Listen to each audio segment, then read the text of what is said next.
Bang! Neevesknives. I'm Jared, and we are live, ladies and gentlemen, live on Neevesknives. How's everybody doing tonight? It's been a very interesting past couple days for me. Sorry if I'm seeming like I'm a little late. I kind of am. In the background, I've been trying to upload a video for 2 days, and I haven't been able to. Something was going on with my computer. Like my whole storage was filled up, and it wouldn't allow me to do it. And I finally, like 45 minutes ago, was able to.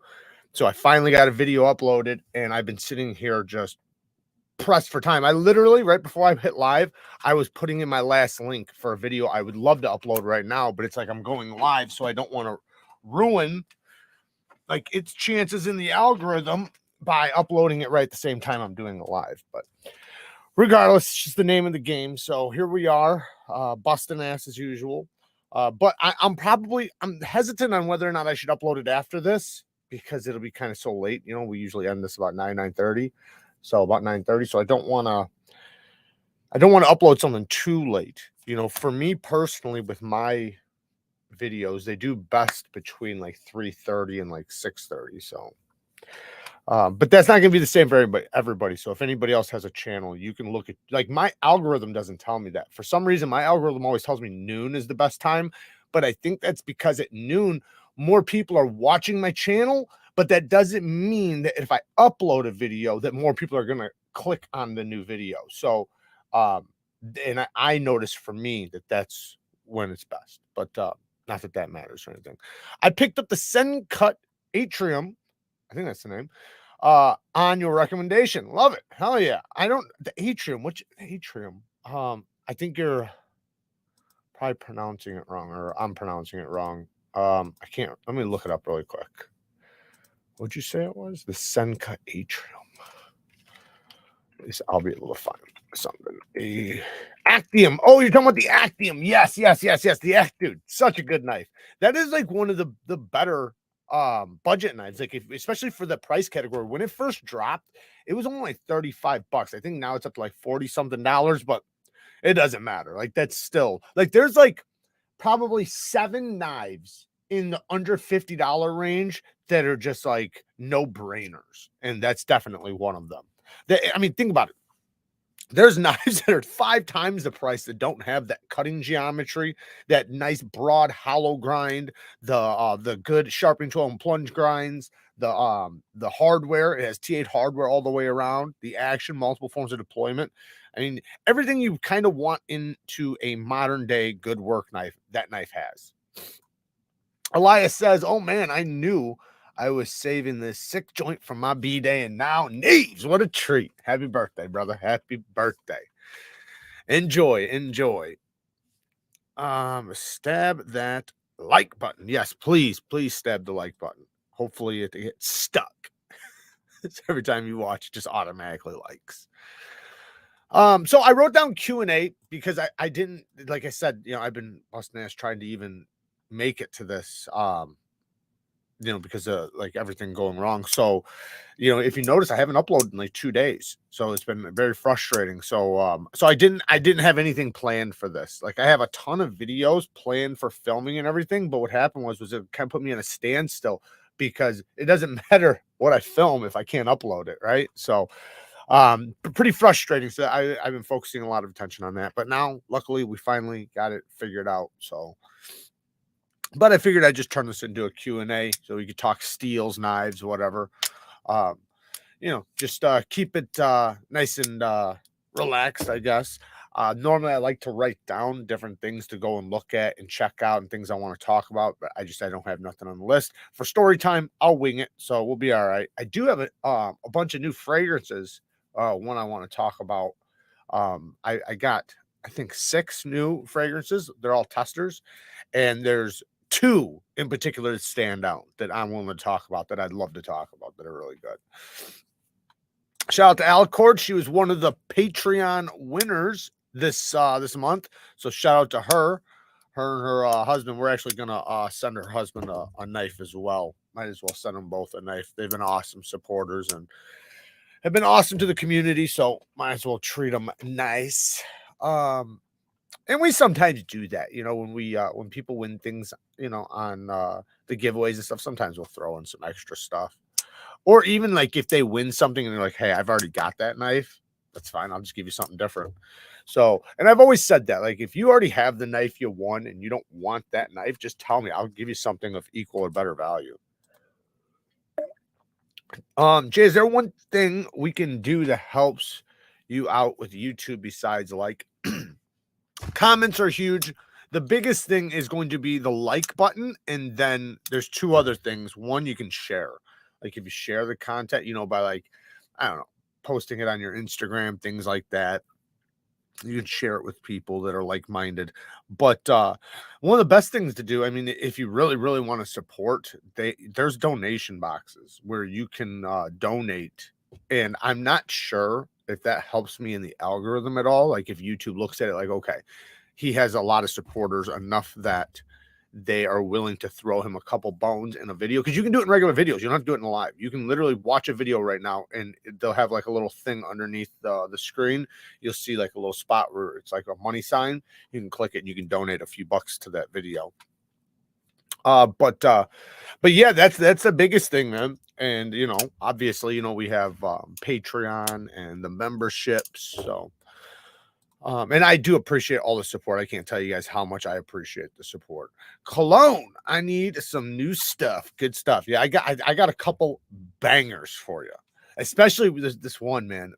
It's so good. It's so good. Just sharpened my relative last night. Blown away by the Edge LMAX takes. What grit is best for LMAX? So with LMAX, it's so when you think about LMAX, I like to think of it, I kind of put it in the same realm as M390, right? So if it's heat treated well, you can put whatever edge you want on it. It'll take a mirror polished edge and hold it.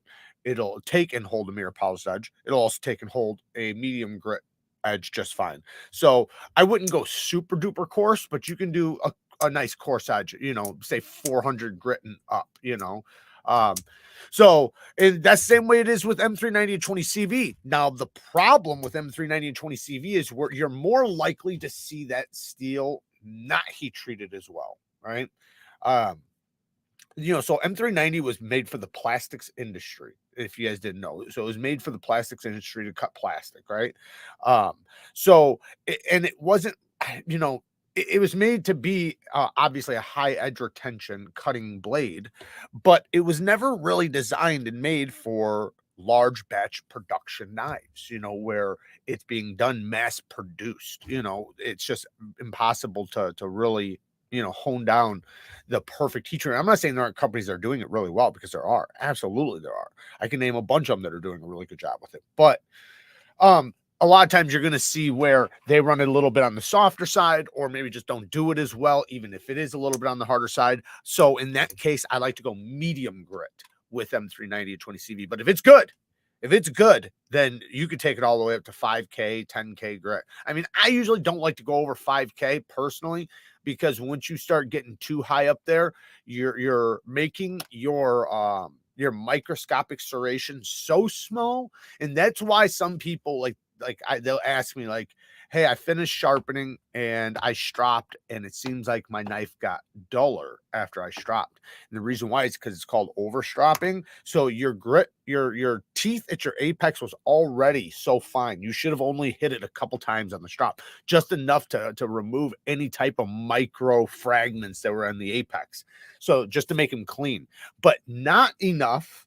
And this is the key thing, not enough to make your micro serration smaller, right? So say if I go off a 5,000 grit, right? And then I take a 1/4 micron stropping compound, or say a 1 micron and a 1/4 micron stropping compound, because 5,000 grit would be like 3/2 micron, right? 1 micron would be lower, so it'd be finer. I'm not sure the grit that would be, but it's higher than 5,000. So, and I start stropping. Well, now I've turned my 5K micro serrations into whatever that is, 10K, 7K, I don't know what it is, whatever it is. So it's even finer. Then I go to 1/4 micron. Now those are even smaller. So now you don't get that bite. You don't feel the bite. It almost feels slick. So, but you don't, it's easy to not do that, right? It's easy not to do it. Just don't overstrop. I changed the edge bevel on my Shaman with Elmex and got a cloudy polish. That be sharp. Yeah, a cloudy polish is, like a cloudy finish. So cloudy finish would be basically between 1,000 and 2,000 grit. Usually over 2,000 grit, that's where you're going to start getting into polish. But it depends on your stones, because there are some water stones that you can go up to 6K and it's a cloudy finish. It's just the type of stones. The scratch pattern is different. And if you Triple B has shown a lot of this stuff, but if you look at some of the scratch patterns under like some wet stones and stuff, the scratch patterns are like so different than like on diamonds and things like that. So just depends on the stones, but usually, over 2,000 grit is going to get you into polish, and then between 1,000 and 2,000 is a cloudy finish. So actually, I would say over 1,200 grit. So once you get to 1,200 grit, you can still see a great scratch pattern. So once you get over that, so say 1,500 grit to 2,000, that's the cloudy. Because 1,200 grit still has, scratches on there, pretty significant. Could you do a crazy mirror on 17 degrees with a 20-degree micro bevel at 800 to 1,200? I wouldn't recommend that. And the reason why I wouldn't recommend that is just because the 17 and 20 isn't much different. So it's not going to be a micro bevel. That's the thing. So the way it'll be like this. Let me just show you really quick. So let's say this is the 17. Let's say that's the 17. Your micro bevel is going to start, or what you're calling a micro bevel is going to start right here. So it's not going to be that much of a micro bevel. A micro bevel, you want to be like this. So a high angle, right? That was kind of goofy the way I did it, but here, let me redo it. So you want a micro bevel to literally be what it sounds like, a micro bevel. So like, let's say this is 17 degrees. This would probably be like 30 degrees or something, So I normally with 17 don't do a micro bevel personally, because I find at 17 it has enough stability to not really need it. Now that's just me. Like if I was out doing a lot of impact with my edges, I'd probably change the tune on. I'd probably do something different, right? But for me, 15 degrees per side is where it's either hit or miss, right? Either one, it does really well for me because that steel has a lot of edge stability, or two, I might need to throw a little micro bevel on it, just to stop it from micro chipping or anything, or any sort of like small impacts and stuff. So that's where I usually start going into, the idea of micro beveling. But as far as 17 to 20, 20 is a pretty tough edge. Like you shouldn't need a micro bevel at 20 degrees. So what I would say is if you just want a tough edge, go 20 degrees with the whole edge bevel. If you want a slicey edge that still holds some toughness, go 17. That's what I would do. But in the future, say if you had it at 17 and later on you wanted to toughen it up a bit, right? Or say it's starting to go dull and you just want to bring back your edge really quick, you can throw a micro bevel on it at that point, right? But that's later on, like after you've used it for a couple weeks. What if you finish with a Lansky 2,000 grit ceramic stone? Will that leave a mirror finish? It will if you've left your last stone from a high grit. So as long as you did what you're supposed to do with your lower grits. So with any type of mirror polish, the better the mirror polish comes out is gonna be because of your other stones. So if you went from, say, just as an example, 200 grit to 400 grit to 600 grit to 800 grit to 1,200 grit, then yes, that stone's is gonna polish it up really nicely, especially if you have a strop right after.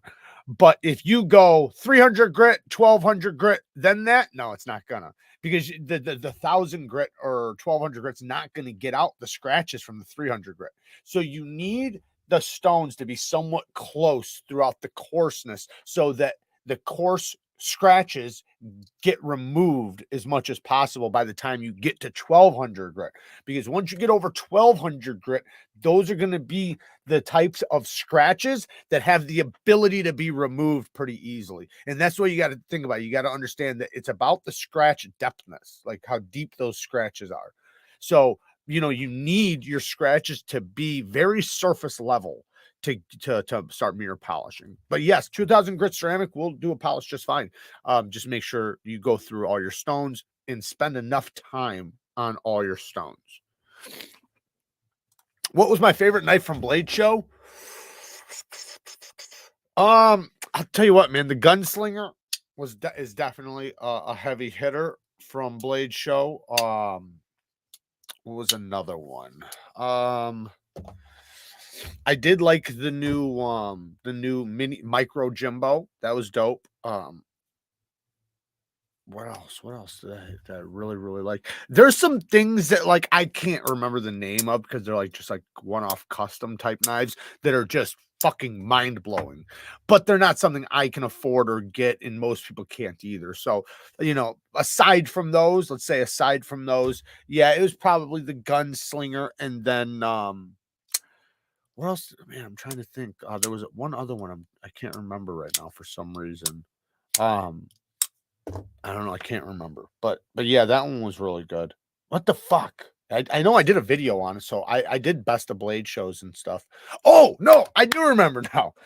That knife from Wii, that Knife Co. came out with absolute bangers this year. Well, they're not out yet, but they're prototypes. They killed it. Watch my video on that from Wii Knife Co. at Blade Show. There's about 2 or 3 from them that are just like I have to have it. Like really, really good. So yeah, the I forget the names of them, but if you watch, because I don't even think the names are finalized on them, so they're subject to change. But at the time, they did have some names, most of them, not all of them. What kind of dog would I get? Bull Mastiff. That's what I'd want to get. I like all dogs though, so I really like high intelligent dogs since I like to do dog training, which, you know, like healers, border collies, things like that, not a Malinois, right? Things like that. Like those are all great high intensity dogs that I love. But I have such a fascination with bull mastiffs and mastiffs in general. I love the size and just like the robustness of them. I love how calm and just like they're super smart, but not for like a high intelligence dog, but they're super smart for like their type of breed and their size and everything. They wind up becoming like great family member dogs, great protectors. They're so tough and just resilient, and they don't need like with a high intensity dog like a Malinois or a border collie or a healer or something. You're going to have to do a lot of moving, right? And I like to do a lot of moving. I'm not saying I don't, but you have to do a lot of moving always. So they're high intensity dogs. They need lots of miles a day, not lots of training a day, lots of everything a day. So you're doing a lot of work every day. Like a bull mastiff they don't require all that. So it's very easy to satisfy them, if you know what. And I love it. I love it because they're such good dogs, man.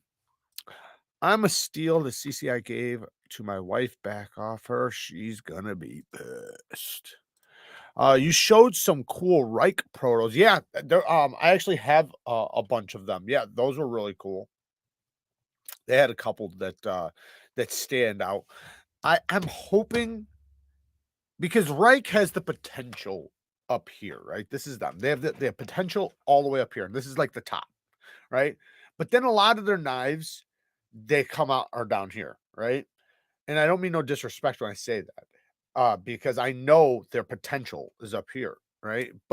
And I don't know if it's just because the design that they have that they're doing, they just, you know, it's just the way the design is. But if the designer does their job, Reich has the potential to just knock things out of the park and do an incredible work. Like some of the best inlay and machining work that you can ever see on any knives, they've already done. So, you know, they have so much potential, but sometimes it feels like there's a not corners being cut. So I'm not saying that they're cutting corners because I don't think they do. But what I do think is that the designer or whoever's like in charge of it possibly doesn't use knives. Sometimes, not always. I'm not saying all their models. I'm saying particular models. Like if you grab a knife and there's the little details, right? Little details like what's the jimping like, right? What's the plunge grind like? What's the lock bar access like? What's the pocket clip like, right? Little details, right? Like lock bar cutouts and like just things like that. You start noticing like if those things all are not the best, even though the knife is great, you just it makes you feel like, well, do they care about the end user or do they even use a knife? Because just because you can design a knife doesn't mean you use knives and understand knives very well, right? So I think, like I said, I think if the designers do their job and when they get the prototypes in hand, they change accordingly to make it the best product as possible, Reich has no problem knocking that out of the park. But in the same breath, this is the reason why Tucson's, or a lot of Tucson's are the way they are. I don't even think they get prototypes, but if the person gets their prototype and looks it over and is like, "Yep, go with it, run with it," without saying like, "Okay, we need to make these changes, we need to adjust this, whatever," that's when you can start getting to great end results because they're never going to take one knife and do a prototype and, oh, that's it, right? And start making them.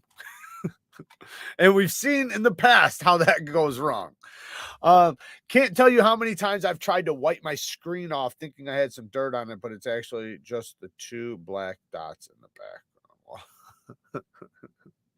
Yeah, I know, and I get bitched at about my my table mat, which would be the background in my my top down videos. I always change it up. Like I literally change it every couple months, but because I fuck with knives, I poke it a lot, right? It's gonna get poked, it's gonna get scratched. So there'll be little poke marks and scratches, and people will be pissed in the comments. Like I was trying to rub something off my screen for 10 minutes till I realized it was your background. So my apologies. And the one I have right now, I know it needs to be changed. I need to get some more. I usually buy like 3 or 4 of them, which is stupid. I just want to get one that's so resilient it'll last. And it seems like every time I do get one like that, I don't like the shade. I don't like the color. Like I have that big leather one, and it just like it's awesome leather, really good quality leather. It was expensive as shit, but it just the color just doesn't look like what I want. I want the color that I have in the background right now, but in like a leather. What's my favorite steel? Probably K390. I like all steels. Well, not all, but I like most steels, especially from mid-grade and up. Because there's for different reasons. Like even if I start talking about budget steels, right? There are some amazing budget steels, amazing mid-grade steels, that I prefer on knives over other steels. Like there's some applications where it's like, no, I want this steel, which is more of a mid-grade steel over this premium steel in some cases, right? But yes, my favorite would probably be K390. I absolutely love that steel. I love the way it takes an edge. I love how well it holds an edge. I love the type of edges it takes. Now that's not a steel I would necessarily use in a hard use setting. So if it was for a fixed blade, my choice would be completely different. But as far as folding pocket knives go, K390 probably. But I also love Crewware. I love S90V. I love 14C. I like a lot of steels. So a 15V is another one. Oh, here we go. 15V Mule. Kyle's talking about right now. 15V is a phenomenal steel. That's another one, man. Really, really good. Problem is, I haven't had it enough versions of it or enough, blades with it. So I've only gotten one, and I do love it, but I'd like to get more.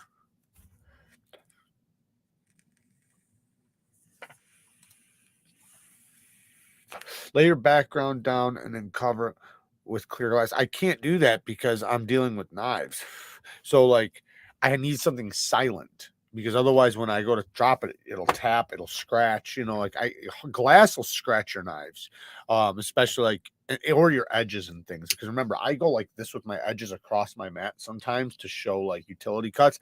I wouldn't want to do that across glass. And if I drop something, it could crack, it could shatter. And plexiglass would just get scratched up and get foggy. But I got to figure something out. Maybe there's some sort of like coating I can put on it. I don't know. We've come a long way when budget steels went from surgical stainless and 440A to D2, 14C, and even HCR. Right. Yeah. Well, yeah, I think 440A is obviously like a bottom of the barrel steel, right? But it's still a relatively decent steel for blades, especially as far as very affordable goes. 440C is a big upgrade, right? Maybe not big, but it's an upgrade, right? It's like an upgrade from like 8CR to 9CR. So 440C is a great steel. It's nice and tough, very corrosion resistant, and it holds a good edge. And then once you start getting like to 14C, you know, I know we get it for a budget price, but to me, that's a mid-grade steel. Same thing with D2. D2, I know we get it for an affordable price, but that's a mid-grade steel. The problem we have with it is just like we were talking about earlier with M390. D2 was never designed for mass production. So when we talk about steels like 14C, right? This is what people got to understand about 14C, is that 14C was actually made for mass production. Like it was made for blades. It was made for razor blades. So think about that. It was made for high level, sharp steel. And that's why when people talk about like being able to get the sharpest edges they've ever experienced, in many cases, it's on 14C. And the reason why is because 14C was literally designed for that. It was designed for very, very thin geometry to be, and that's why it's so tough, right? That's why it's so tough. It's off the charts toughness because it's designed to be super duper thin. And what does super thin get you? Super sharp, right? So it has the ability to hold and be stable under very thin geometry with low angles. Think about a razor blade, right? A razor blade is super duper thin, and then they put like a 10-degree edge bevel on it, right? A lot of times you don't even want to do that with a thick knife. Put 10 degrees on it because it'll just chip all the shit. But 14C does well with it. Now, I'm not saying there's not a level of which you're going to start experiencing microchipping. Of course there is, and especially depending on what you're doing. But that's why it has the ability to take such an incredible sharp edge, and be very consistently heat treated. So that's like the biggest thing there. D2, that's the downfall, is that while D2 has the ability to be an amazing steel, and it's actually easy for companies to heat treat. Let me be clear. Even Greg Medford talks about all the time. He loves heat treating D2 because it's so easy. But what he's talking about is small batch heat treatments. Now, if he was heat treating 1,000 knives, right, he would not talk about it like that. It'd be completely different. It'd be impossible. Like they'd be throwing blades out all the time, especially if he wanted a consistent heat treat, you know, across the board. 14C is great because it's so tough. You can get some insanely good geometry without worrying about the chipping. Yep. Geometry can continue to cut when the edge retention fails. Absolutely. Yeah. Geometry cuts. I mean, that is a huge thing. And that's why, like, when, you know, we get knives like the CV Cubit, right? And you look at this blade being like, I don't know, 76 thousandths right here, right? Super duper thin, down to like 10 thousandths behind the edge. I don't know what it is. I forget, but it's something like that, 10, 12 thousandths. That's nice thin geometry, but they'd used 14C. So it should hold up really, really well, even with a low angle edge on that thin of a grind. 440V equals S90V, same thing. I never heard of 440V. I'll take your word for it though, Paul. I was talking to him. My first time. Soon eclipse sledge spear. Okay. More accurate to say 14C is available on budget knives rather than calling it the budget steel. Right. That's what I would say too. Yeah. I would say you have the ability to get it for an affordable price, but that's a blessing. Like that's a good thing, right? Because 14C is a great steel. So being able to get it for such an affordable price, like and our brains just naturally do that. We're like, oh, we get it for this much, so it must be worse than this, right? Like that. But in a lot of cases, the reason why 14C is so affordable is like we just said, it's easy to heat treat. It's easy to grind. Like they can grind it super easy. And which, you know, in most cases, steels that are easy to grind are also not going to hold the best edges, which 14C doesn't hold the longest edge retention, but it holds good edge retention, right? And especially when you mix the toughness with, you know, it's wear resistance, it does really well in pocket knives. Now, like I said, easy to grind, easy to heat treat, which will help bring the price down. Other steels are already expensive off the top, then they're hard to grind, they're more difficult to heat treat, you know, so then in the end result, it winds up being more money. There's just a lot of factors. A lot of people try to just put everything in the same bucket and think it's the same, you know, and it's not. Everything's different. Where does CJRB's ARRPM9 fall into properties compared to D2? So I would say, so I wouldn't say that its edge retention is good as D2. So D2 in most cases is going to outperform it, considering they're both heat treated well. Obviously, there's going to be some D2 that'll get smoked by ARRPM9 because of what we talked about earlier, right? It just depends on how well it's heat treated, what company, yada, yada, yada, right? But I'm like, you know, if both of them are done well, ARPM9, I would say, falls right behind D2 and it falls above 9CR. So it's like right in between the two. So 9CR would be like 440C, right? Which holds a good edge. Nothing wrong with that steel. They do really good. 9CR, you know, obviously you can start moving up to like 10CR, things like that. So I would put it in the range, honestly, ARPM9. And I'm not saying it's anything similar to it, sharpening or anything like that. But as far as like edge retention goes, I would put it in like OS 10, 10CR, VG10, that space, like right there. That's where I would put it, which is going to be right behind D2. D2, to be honest, if it's done well, like, okay, let's say Medford's D2. Medford's is CPM D2, so it is superior. With CPM D2, what that means is that it's a powdered form of the steel. So there's D2, and then there's CPM D2, which is the powdered form of D2. So because it's a powdered form, the microstructure of the steel is more tighter, you know, finer grained. So it's tougher and it holds an edge a bit longer, right? So the toughness is a lot more, and then the edge retention is a bit more. So with Medford CPM D2, that shit will outcut most S35VN. Uh, but people don't even realize that. People don't realize that D2 actually, when it's heat treated in small batches, the way it's supposed to be, it cuts as much as S30V. It's just we don't ever see it because we always see it in large batches, not small batches.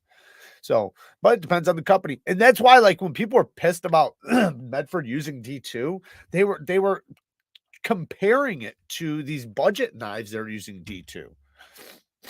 H Christian, welcome to the membership. Let me pull this up. I always forget to pull this up over here because I can't see everything. For some reason, StreamYard just does not allow me to see everything. So I need to make sure I'm watching over here. I do have some really cool videos coming. I've got some really cool video ideas and some things I'm working on right now. Is 14C better than Nitro V? No, they are about the same. So they literally are hand in hand. You know, like I almost don't see any differences. With sharpening, with edge retention, with everything. 14C possibly can take maybe a little bit finer of an edge, but that's it's hard to say that because man, Nitro V does the same. So I would just say all in all, just same bucket. Just put them right there next to each other. Us 8 seems to have mostly fallen into the dustbin, and I'm okay with that. We can do so much better now. That's true, and I feel the same way. I'm not a big fan of Os 8. Os 8's obviously bottom of the barrel steel. It's going to be like a 10 CR, or sorry, 10 CR, 8 CR. It's going to be like an 8 CR, 440, that type of steel. So yeah, it's definitely something that we have a lot better of now. And that's why, like, I think it's funny when people are like arguing with me in some of my shorts about like some of the things I say, like what they're arguing for. Just because it worked for a long time doesn't mean we don't have better, right? It's just so, it's crazy to me. But yeah, I mean, I personally don't go out of my way to buy Osate. However, there are some examples where it's okay. Like I said, like with this stuff, right? You guys seen the video on this? Replaceable blades. It comes with 3 extra blades, so you have 4 blades all together, all with Osate for like $30. So that's a pretty good deal right there, right? I was at the strip club with a few money changers from BlackRock the other day.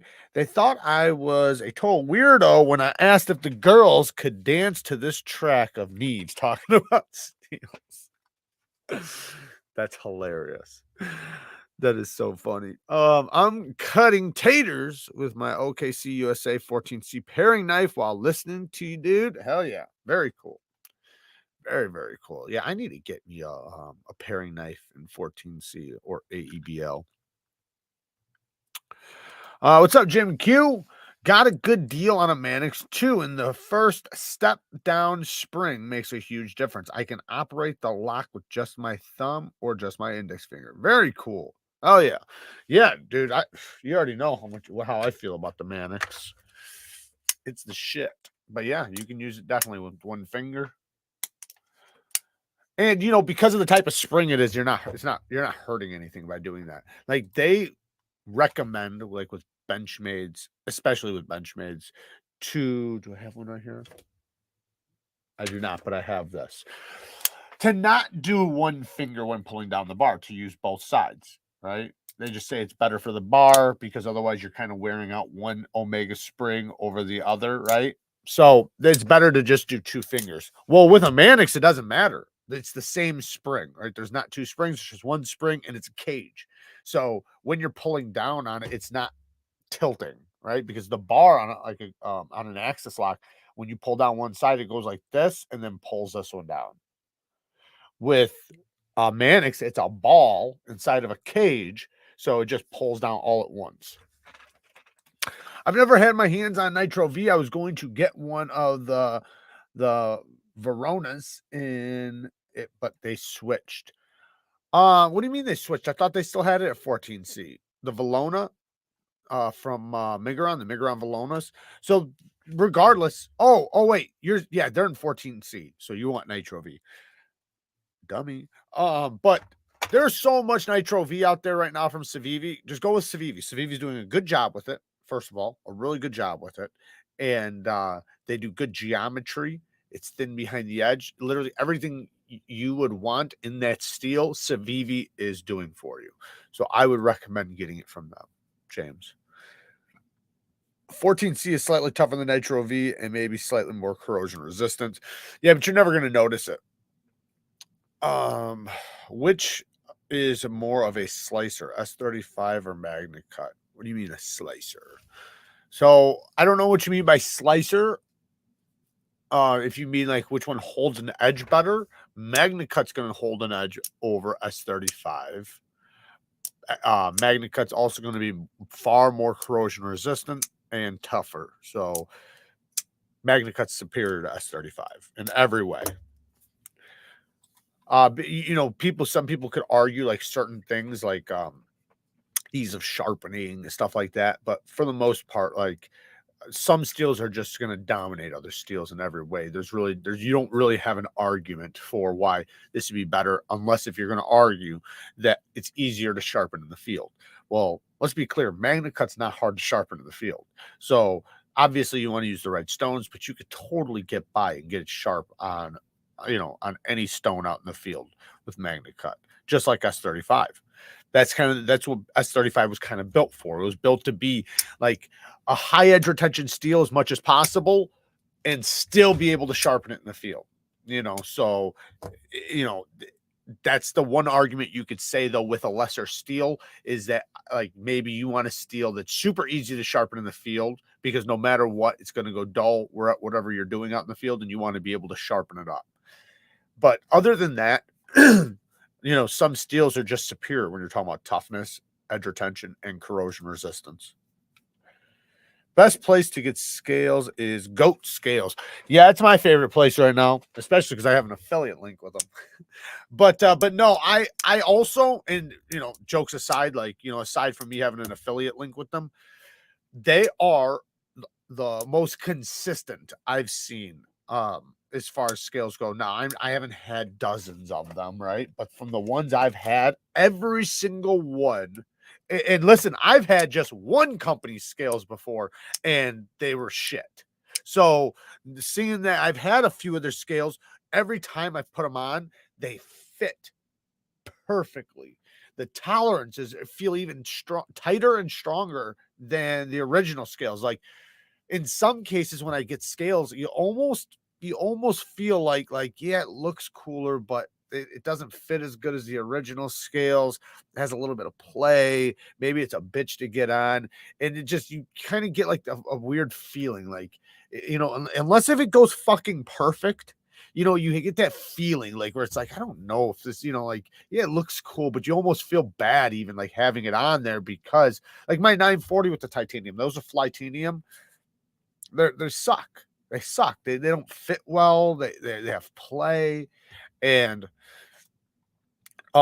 original Goat scales have never done that to me. They've always been perfect. Hey, Mom, there's my mother.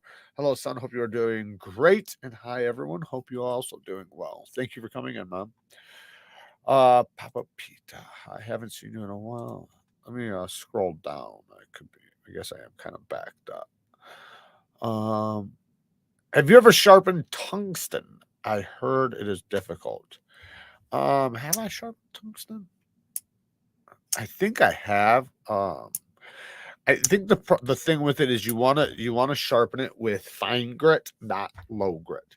So when you start talking about sharpening, like even like ceramic and things like that, what you don't want is coarse. So it's weird because you would think you would, right? Because with steels you do, with very uh high performance steels, you want a coarse stone so you can cut your edge bevel in, but you don't want that with those. So you want to start off with more of a finer grit.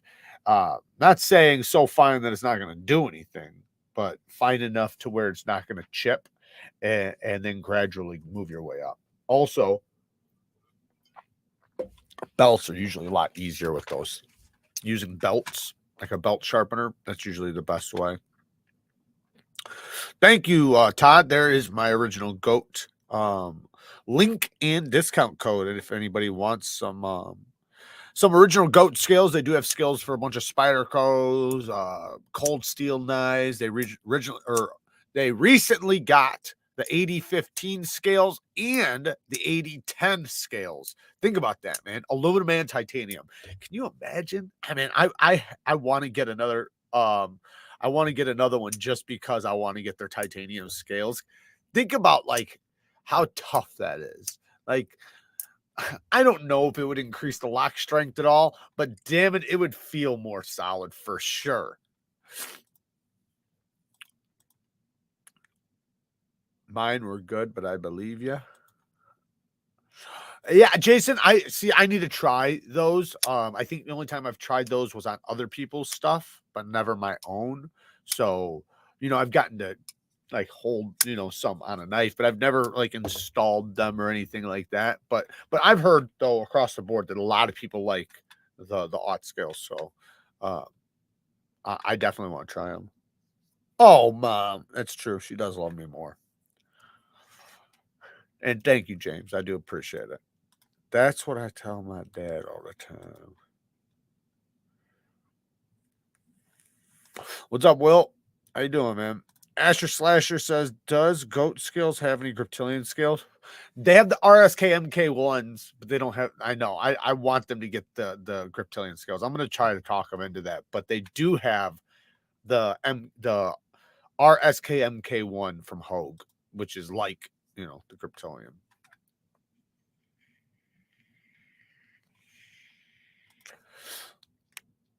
I'm waiting on my original goat scales for my 80/20 slim right now. Very cool, Will. Hopefully use my damn link. But yeah, dude, that's what I got on mine. Well, not the slim, but I got my 80/20. I got the original goat scales. We'll grab them. I love it, man. Absolutely love it. Look at that. It's such a beast. And you want to talk about feeling, like I said about the 80/10 a minute ago.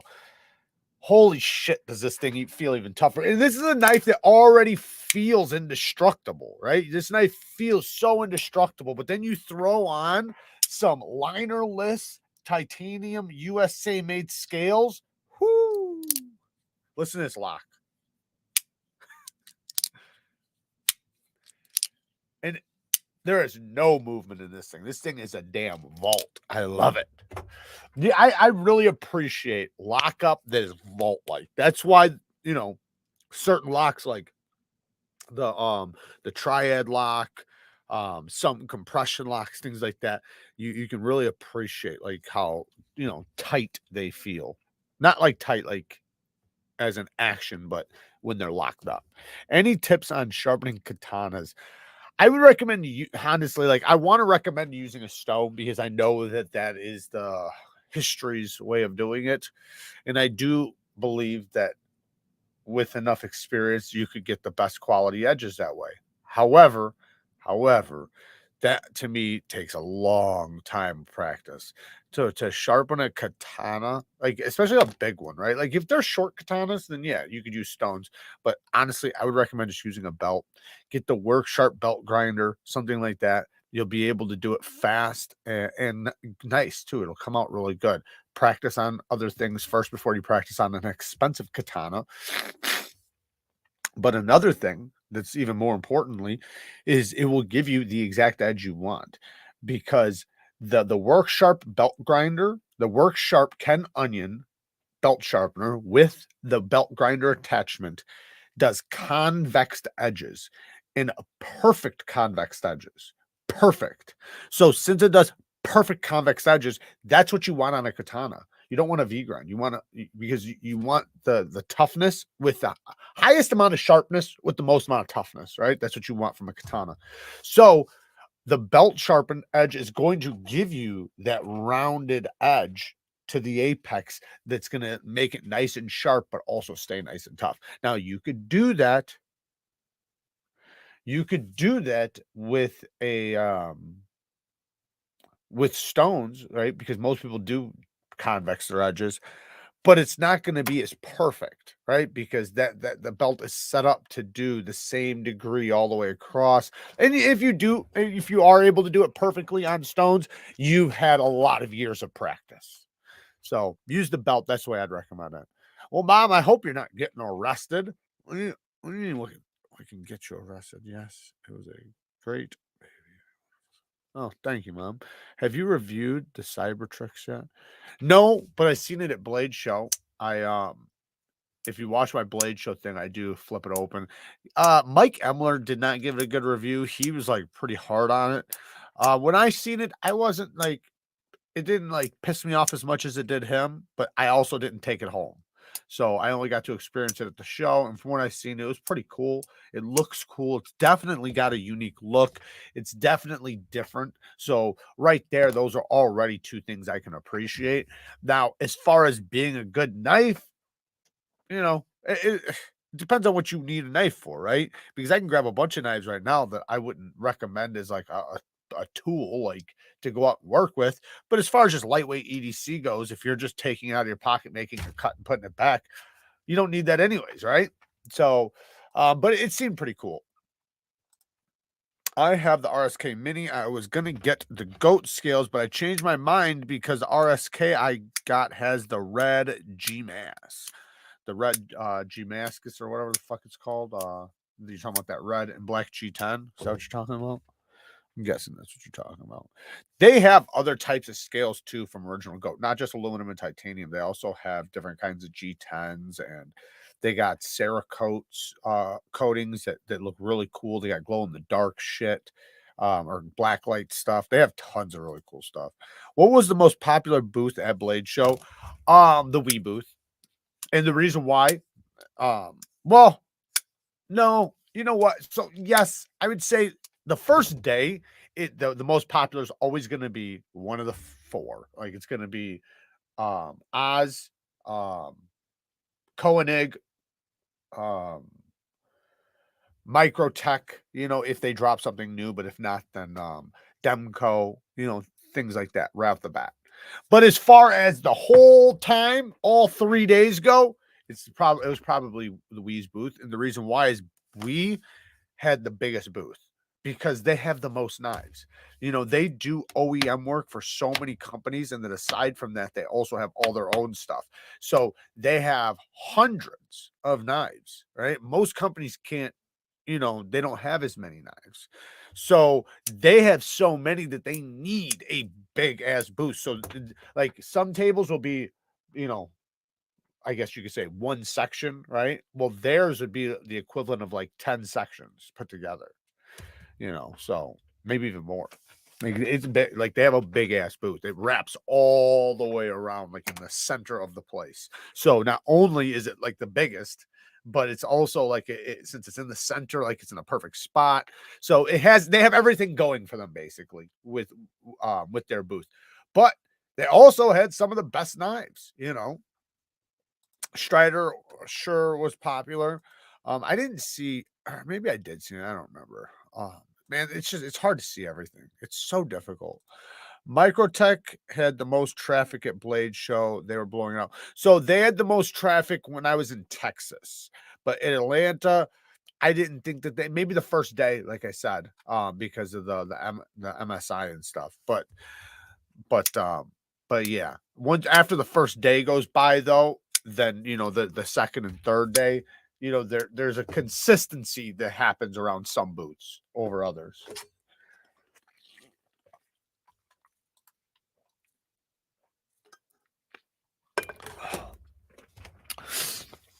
As far as aftermarket scales, as someone who wears rings, is tie or aluminum better?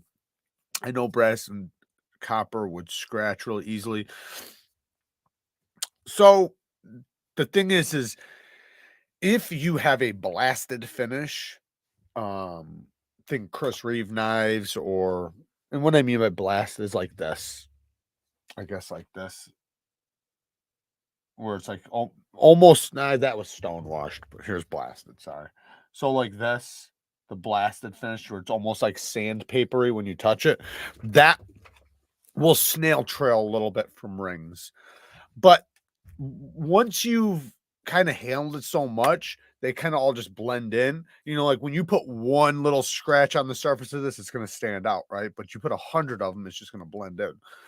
So I'd say, fuck it, who cares? Just roll with it. Like if you wear a ring, don't not have titanium because of it, and the scratches that you get from said ring, just appreciate it, because guess what you can always do with titanium. This is the thing. This is why I don't understand why people even care.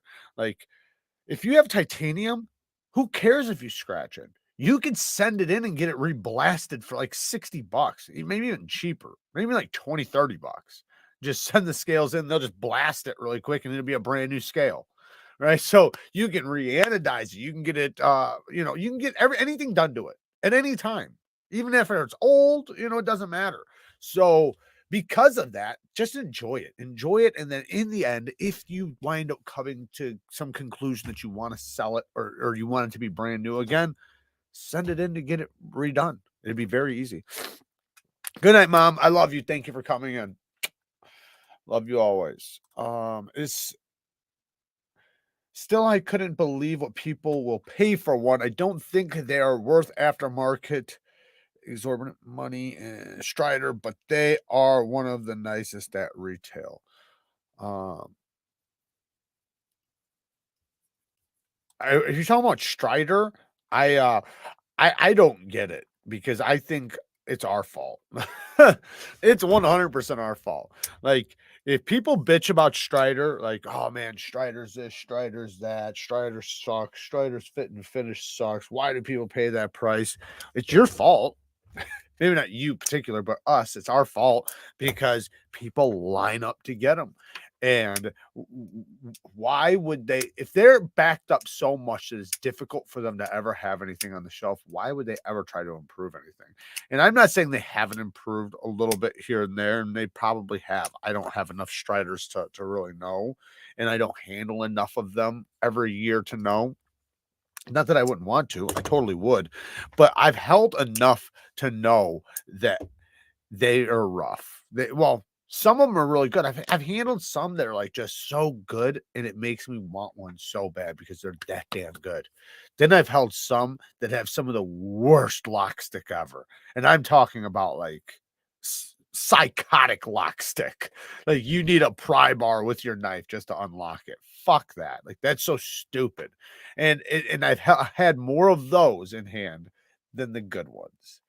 So, and usually it was the production ones versus the customs. The customs were done really well, and the production. And to be honest, you kind of expect in 2023 for production to be as good, if not better, than the custom, because the things are being done by machines and things like that. Like think about this. Look about all the customs that are out there that have an OEM, like say Riet, and Riet does their, does a production knife for them. The production knife is just as good as the custom, if not better in some cases, right? Now, you could say, yeah, the way more work went into the custom. It was obviously blood, sweat, and tears from one person or, one little team. The attention to detail is probably there a little bit more, and it's not mass produced. So your one example is going to have interesting things on it that maybe the production won't. So there's lots of reasons to still get the custom. But I'm just saying, like, as far as quality goes, or Amazon micarta scales for the bench are really good. I have that's what I have on mine right now. They're cheap. They're not the best, but they're all right. Like, I don't like when I look at them, I know they're cheap. It's cheap micarta from the look of it. But it works. They fit really good. I'll give it that. It's rock solid lockup, which I was surprised at. So the fitment and everything was really good. So I'm happy with what I got because they were $20 fucking dollars. They were $20. I paid $20 for these scales. So I'm not mad at it. However, there's a lot better out there. Like I would go to Aught, or if you're going to go to Amazon, try to find like a better quality one. Maybe spend $40 to $60 instead of $20 like me. But yeah, psychotic lock stick, exactly. Bought a pair of 3 in Maximette. I oil it after use. Am I crazy to be as worried about the patina as I am? I love the look and wish to keep it if it is possible. So yes, you're a bit too paranoid. So what I would say is what you want to do is just keep it dry. If you keep it dry, trust me, like I've had Maximette and a bunch of other steels too that are just the same, where I've kept them from patinaing for a long time just because keep it clean, keep it dry. That's it. Oil it every couple months. You don't have to oil it every use. You don't have to oil it every couple months. But if you cut a lemon, let's say you cut a lemon, rinse it off right after and dry it off right after. If you have to, maybe even apply a little soap and water, clean it off, rinse it off, then dry it off. And say if you are outside cutting and it's wet outside and, your blade gets a little wet, that's fine. No problem. Let it be wet. But when you're done, dry it off. That's it. If you do that, the reason why people have so many problems with it is from moisture in their pocket. Like they'll get wet and it'll be in their pocket. So like the moisture in their pocket. So, but that's the reason why you want to just keep it oiled every couple of months and let the oil sit on it for like 5-10 minutes and absorb into the pores of the metal, then dry it off. And that will repel the moisture. And for a couple months until you do it again. Even if you do it once a month, that's fine, but you don't have to do it every time. Just keep it clean, keep it dry, and use it. You'll have fun with it, Nick. Don't worry about it too much, because one of the worst things you can do is worry about it so much that you ruin the enjoyment for yourself. Enjoy it, man. Enjoy it. Have fun with it. Use it. Carry it. If it patinas, who fucking cares? You can always get it refinished if you need to. But I would say you don't even have to worry about it patinaing as long as you just keep it dry. Keep it dry, keep it clean, you'll be good. You said it about Strider. I have one and I love mine. It's awesome. No lock stick and smooth as can be, but it's not cheap. Flame titanium and on the back and clip. Yeah, the best ones I've tried were full titanium ones that were customs, and they were really, really well done. But a lot of the production ones that I got a production one, and I've had it the lock face carbonized, and the lock stick went away, but then came back. And I don't know if I still have lock stick right now or not, but I'm sure I do. But it's not even just about that on mine. Like mine's rough. Like there's play you can't get rid of, things like that. Now I've held and handled some that were really, really, really good, but they had like serious lock stick. Like everything else was good on it aside from the lock stick. Then I've had some where didn't have lock stick, but maybe they were a little bit rough. But then I've had some really good ones. So, I guess you can just, if you do get one and it's bad, return it or change it out or whatever. Do what you gotta do to get it replaced. My Strider PT sticks pretty bad, but my SNG is good. You're talking about the mini one, the mini Strider. I thought the PTs were the only from ProTech. I got mine somewhere around here. My Strider is older model, but maybe that's why it's so great. Just never had a problem. Well, I think if you get one and you don't have a problem with it, you're not gonna. That's why like a lot of knives, right? When you get it, if you spend a couple months with it and you haven't had a problem with it, then it's probably going to wind up aging very, very well. But if you have it in the first 3 days you have it, you start getting lock stick. That lock stick is most likely only going to continue to get worse, worse and worse and worse and worse. So, it just depends, right? And with lock stick usually not usually, it does. It comes from lock face geometry. It's how they did the geometry. So they have the ability to do it perfect. We see it all the time, right? Even think like Spyderco's. Most of Spyderco's titanium frame locks don't have steel lock bar inserts. I'm trying to think if I have one right here right now. Most of them don't though. So, and they don't usually get lock stick. So because of their lock face geometry. Now Strider is going for hard use. So they want a little bit stronger lockup usually, right? With their titanium lockup. So and they want it to be pretty strong, which I can respect. But sometimes that leads to lock stick because and here's a big factor actually. One of the big I should have named this already before. One of the biggest reasons why Striders get bad lock stick is because, and I haven't tested this, so I hate to say this without it being like proven, but a lot of people have said that their titanium lock bars and lock faces are not hardened. So you usually want them hardened and they're not. So what happens is since it's soft titanium on hardened steel, it starts wearing in and then starts getting friction.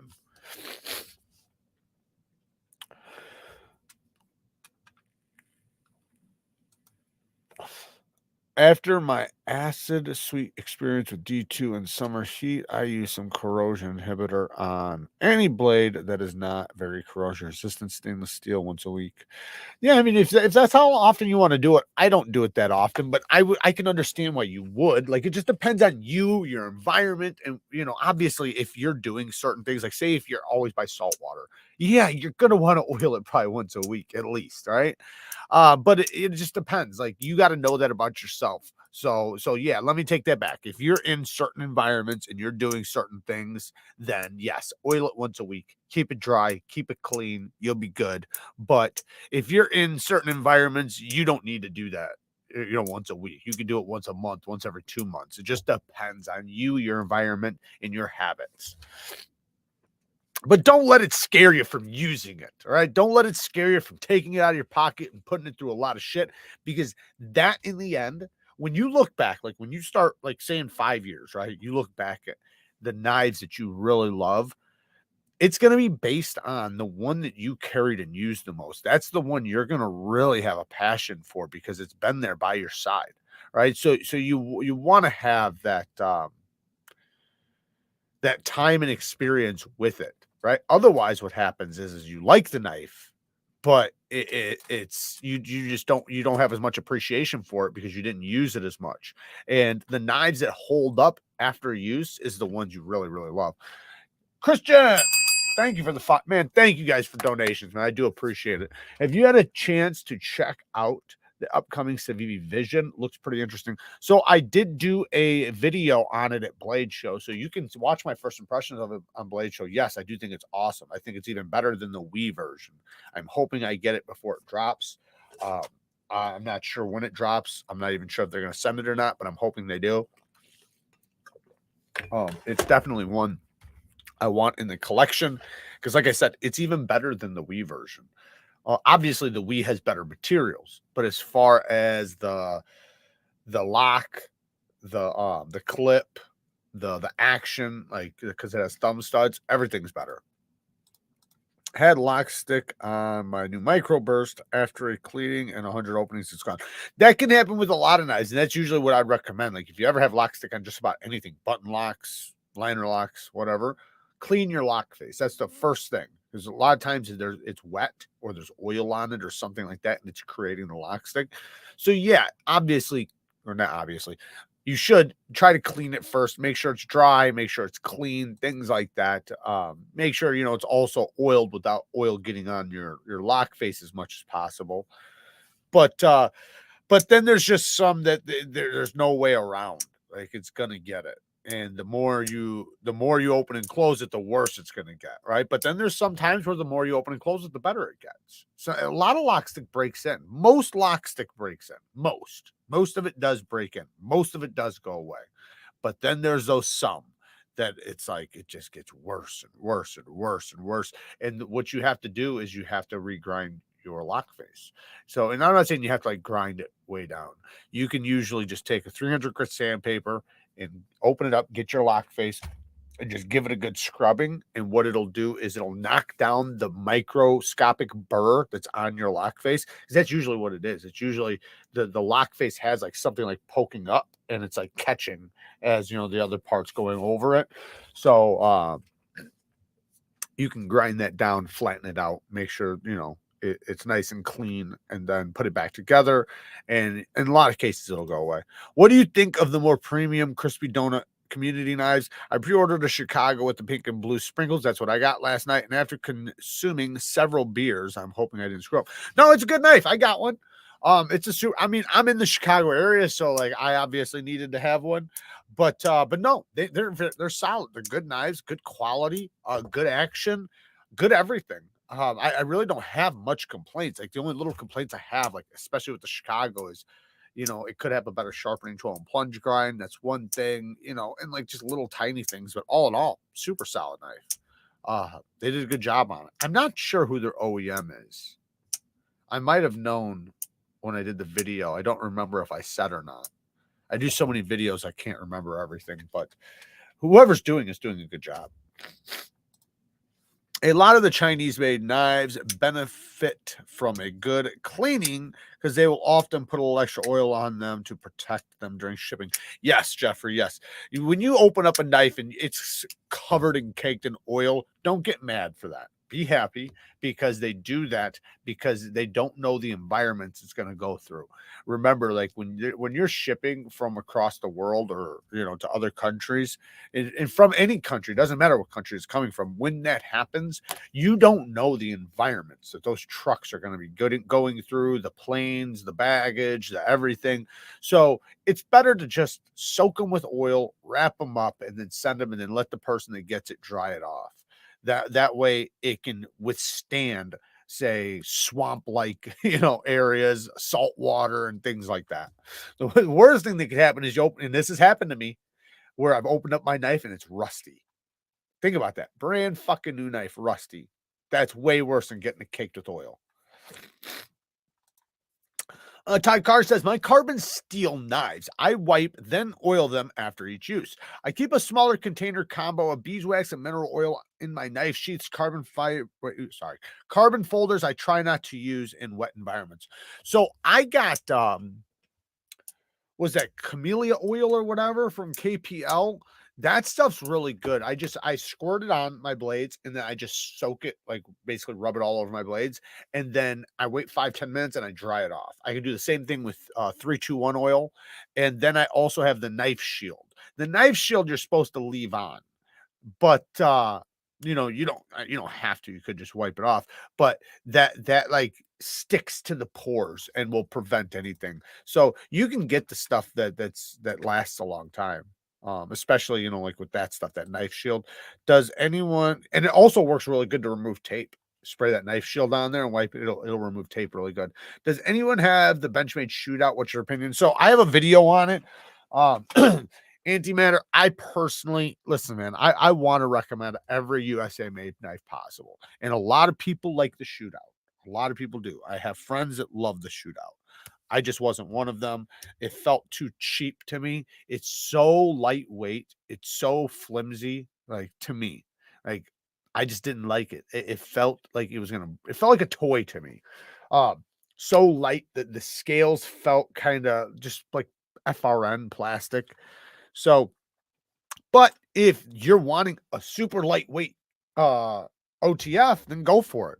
I personally like, and I can understand why somebody would want that, why somebody would want something so lightweight, right? And I'm sure it's super tough. Just because it feels like a toy doesn't mean, like even the Benchmade bug outs like that, right? The Hogue Deca, they come like that too, right? Super lightweight, super flimsy. But that's also why I had to get new scales for my Deca, right? I had to get new scales for my bug out because I couldn't handle it. So it's just, that's me. I don't like that, but that was my experience. It felt very cheap, very lightweight, very flimsy. But if that's what you're wanting, go for it. I think Alex Jones is watching these videos with Tucker on this fishing trip. I hope they are. I damn sure would appreciate it. That's awesome.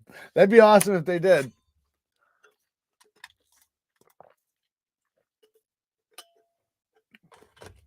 I know you reviewed the Worksharp Field Sharpener. I'm thinking about getting one. How sharp does it get your knives? In what order do you use the different stations? So, the Worksharp Field Sharpener is one that you're going to be using mostly for edge maintenance. So it's not something you're mostly going to be doing a full-blown sharpening on, but you absolutely can. But I would say if you're going to do a full-blown sharpening with it, do it in the field, like make it be a reason why. Otherwise, just use it for an edge maintenance tool. That's where it does its best work. However, like I said, you can easily do a full sharpening on it. I'm not saying you can't. You easily can. But for me personally, because I have big stones and things like that, I have no reason to do a full sharpening on that thing. I have done it, especially at the place I used to work at. I used to bring it and it used to be in my backpack. And then if my knife got dull and I couldn't maintain it back, or I couldn't strap it back or hone it back, excuse me, I would just resharpen it really quick. But because the stone's small and everything, um, doing a low angle edge and stuff, it could just take a little bit longer than you might like. And if you have big stones, like if you have 3x8 stones, you're going to use those before you use that, right? Of course, right? So if you have a fixed angle sharpening system, then you're going to use that, right, to sharpen. But as far as in between sharpenings goes, that's where it works really good. And I personally love it though. I think it's a must-have for most people. In what order do you use the different stations? So I don't know what you mean. Are you talking about with that system? So what I would do is I would use the strap, and when the strap stops working, then I would use the ceramic rod. And with the ceramic rod, I think people think two things. I think they think you're supposed to put pressure with ceramic, and then I also think they think that you're supposed to do it a lot. You're not. Ceramic, you're only supposed to do a couple passes per side.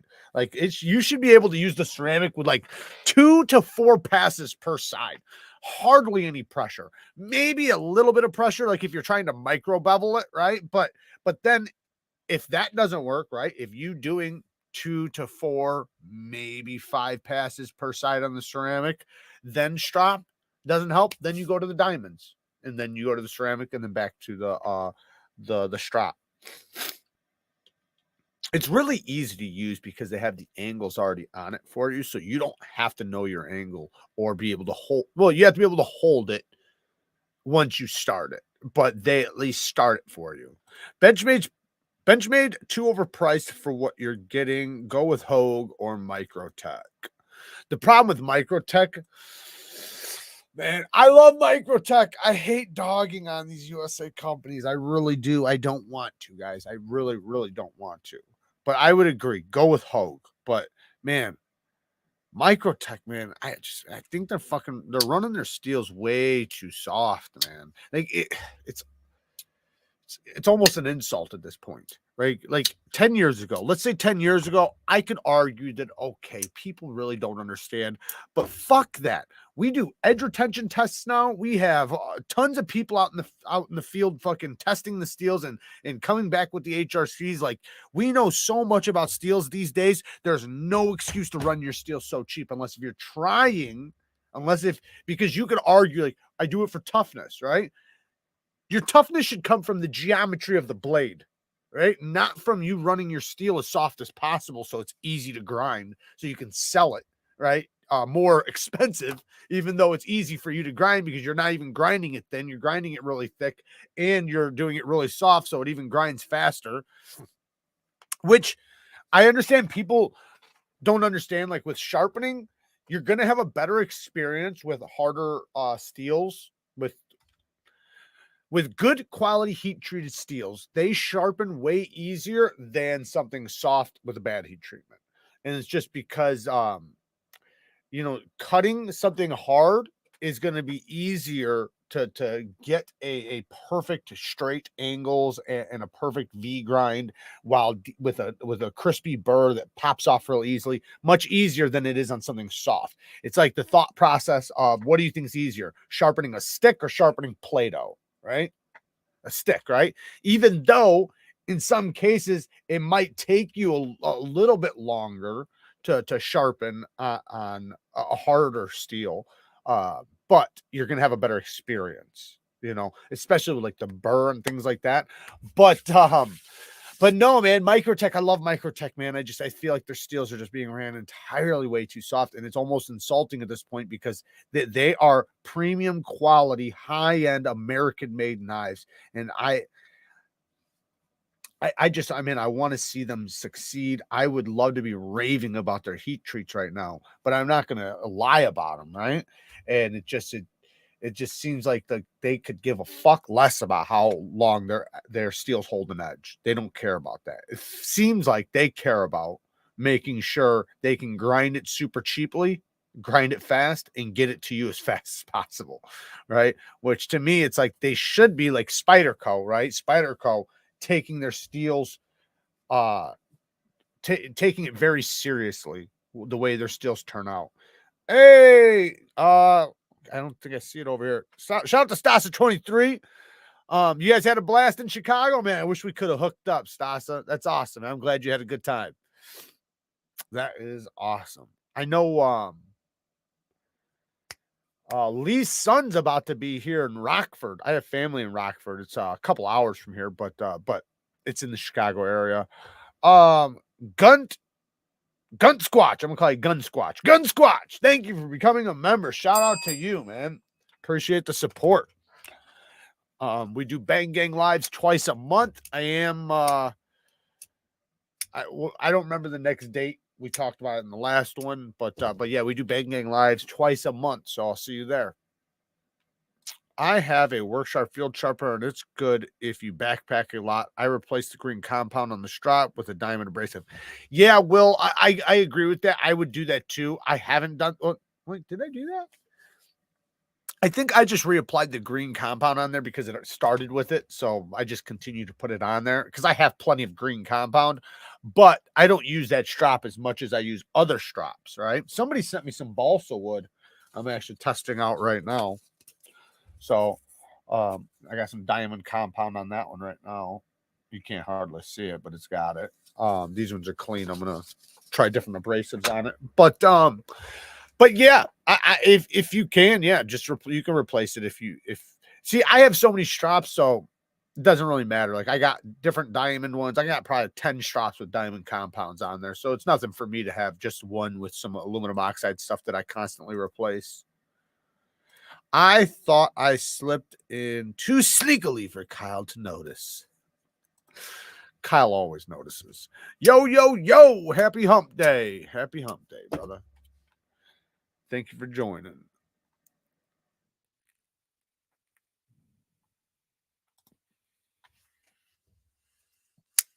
Spyderco could have a nice bump in production in the next year or so whenever their Colorado expansion gets finished. That'd be awesome. I would love to see, with companies that I feel that are really doing, really doing the American knife companies justice, like with their heat treatments and just like overall quality and stuff. I want to rave about them, like Spyderco. They do such a good job. They really do. Now, I've never dealt with it, so it's not my own experience, but I've heard people have problems with them with the warranty services. I've never had that, but I've heard a lot of people say it, so I do think that that's true.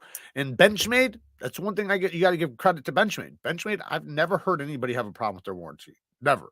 I've never had a problem with the warranty, and I've used it. It's always super easy. And they'll pretty much take care of anything at any point. Like they're so cool with their warranty service. It's almost like no questions asked. They'll do whatever.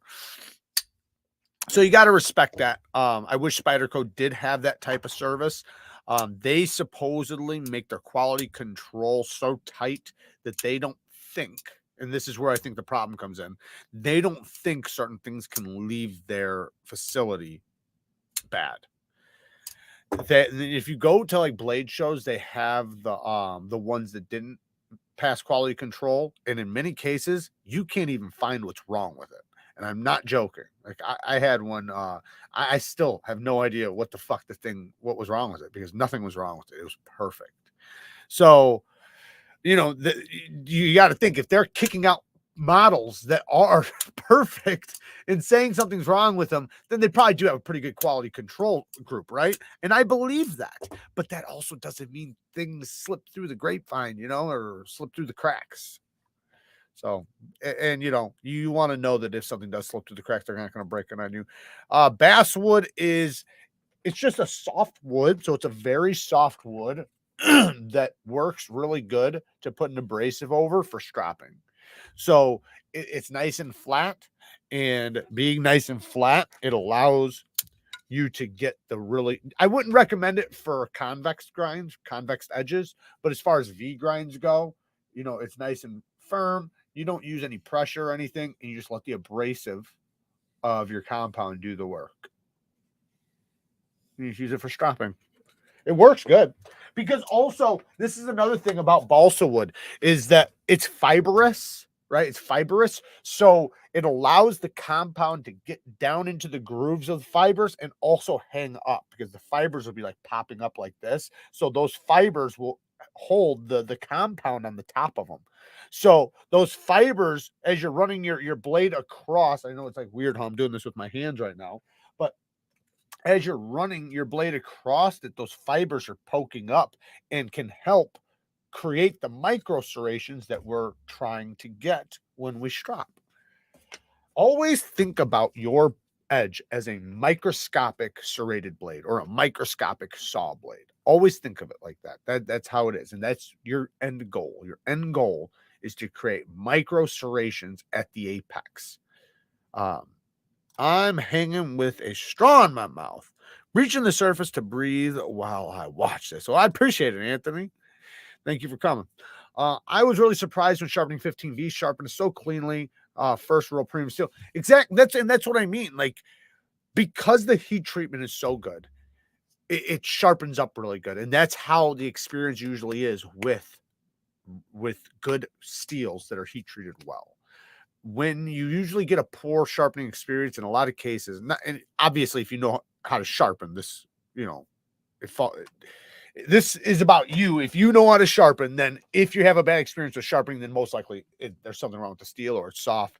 But if you don't know how to sharpen, obviously, it could just be you. But yeah, man, when you know how to sharpen, you prefer, like, people talk about, because, like, obviously with a belt, right? With a belt, when they're grinding their blades, like, say when they're making this knife, right? When they're making this knife, which is a badass knife, by the way, I like this thing.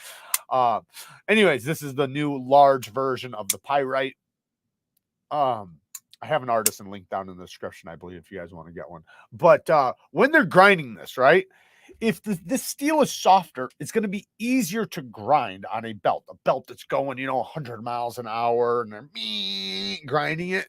It's going to go better for them to do that. So they'll be able to grind faster, because if it's harder, then it'll be a little bit more difficult, right? It'll take more belts. They'll wear out more belts, yada, yada, yada. But when you're talking about sharpening an edge bevel, it's just different. What you're trying to accomplish is different. So that's why it's going to be, your experience is going to be much better if it's heat treated well.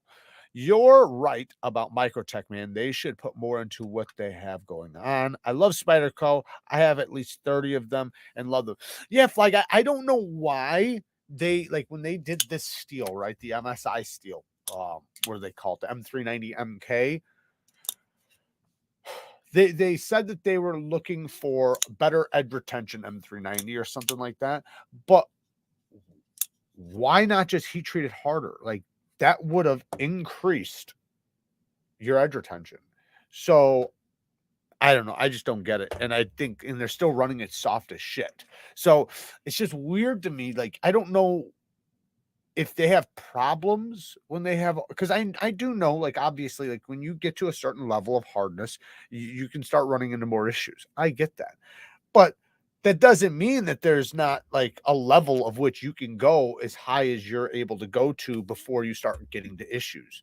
And I don't know why they're not running it harder, especially as thick as their knives are, man.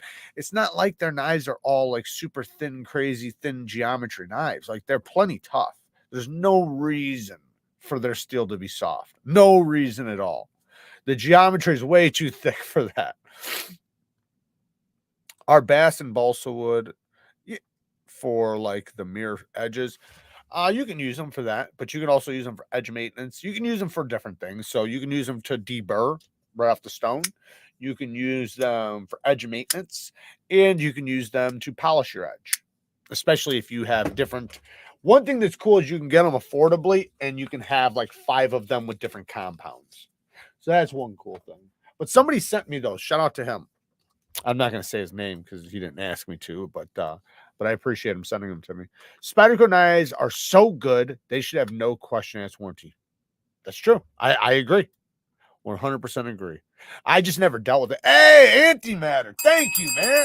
Holy cow. Thank you so much. I appreciate the 20 bones. Hey, Jared, it's been a while. Just wanted to send you some greenbacks and say thank you. Thank you, man. Thank you so much, man. I always appreciate the donations, man. It definitely helps the channel.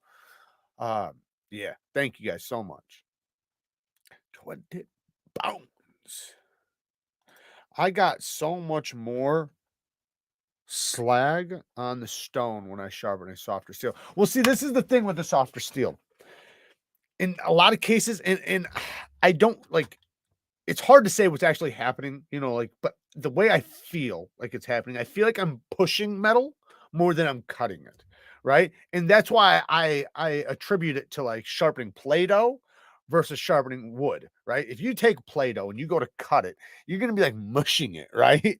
It's not just gonna it's not gonna do that. It's not just gonna cut cleanly.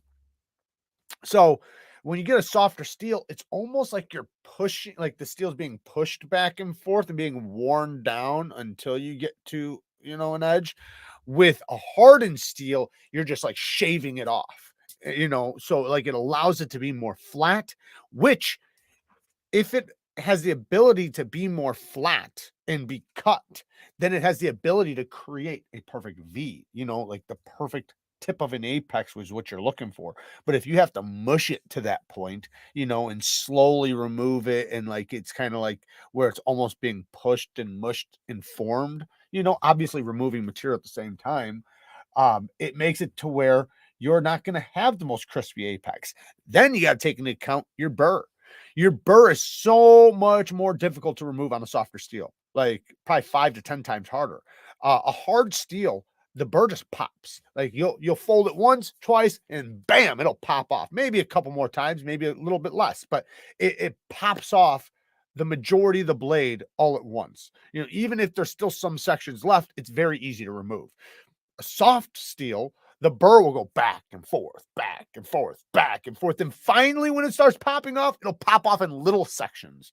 So the majority of it hasn't been removed. A couple pieces are removed. You got to keep going after it and after it. And, you know, and then by that time, now you could have possibly had micro tear out. You could have possibly started maybe micro beveling to some extent, like depending on how you are removing the burr. So it just adds to a bunch more headache and leads to a less quality edge. Can you make the grinding sound again? I don't remember what I did. Jim Q, the thread size matters. That's not for me. Super cheap strap paint sticks from hardware stores, green compound works great. Yeah, a lot of people use that. Yeah, the paint sticks. You can definitely use that. And you can use any compound on it. We all need an OTF pizza cutter. That would be hilarious. Microtech, soft on steel. Yeah. I think you know that though. Right? It's a mystery. What? No, not Microtech. M390 isn't known for its toughness. Maybe that's their excuse. That is their excuse, but that's why I'm saying. Let me read your comment. Sorry. M390 isn't known for its toughness. Maybe that's their excuse for their soft HRC. Not saying it's warranted, just trying to figure out the mindset. That is their mindset. That's exactly their mindset. But this is the thing. That's why I keep saying about geometry, because where you going to get your toughness is from your geometry. When you're talking about a folding knife, right? We're not talking about a machete. We're not talking about a fucking chopping, knife for out in the woods. We're talking about a pocket knife. So the most important part about a pocket knife is going to be the edge retention, because that's what it's for. It's for cutting, right? It's not for chopping. It's not for impact. Even if you're going to use it for impact, right? Like let's say you're going to use it for some impact, right? So you want some levels of toughness. That's going to come from the geometry, right? So you want to put your steel at a hard level to where you can have the longest edge retention possible for that steel without sacrificing it, right? Obviously, there's a level, right? You still want to hold some toughness, but toughness isn't your worry. You have the geometry for that, right? How thick is the blade stock? It's kind of like this. Look at this damn thing. Do you think this thing has any trouble with toughness? It doesn't matter how hard it is. It's too damn thick, right? So what I want to make sure is my edge retention is really good with talking about something like this. Now, even like with this is this is thicker. Like it's not a super slicey knife, so there's no reason why toughness you'd want in the steel. You already did it with the geometry. Now let's say they were doing their grind super thin with crazy thin geometry. I would say use a different steel then, right? Just use a different steel. Or heat, maybe in that case you'd adjust the heat treatment a little bit. But for what they're doing, I've never seen an application. This is my point. I've yet to have seen an application where it made sense. I've yet to see an application where it made sense. Oh, maybe they should run their M390 at shift soft levels so that it has literally half the edge retention it should. I've never seen where that was a good case on a Microtech. And I know you weren't saying that either, Jeffrey. I know you weren't saying that. I'm just, just for other people to understand. Did I just pass up a... What did I just see? I thought I seen something there. Oh, there's Jim Miller. Holy cow. Thank you, man. 10 bones. This is for your button stick here. My Elementum is glassy smooth.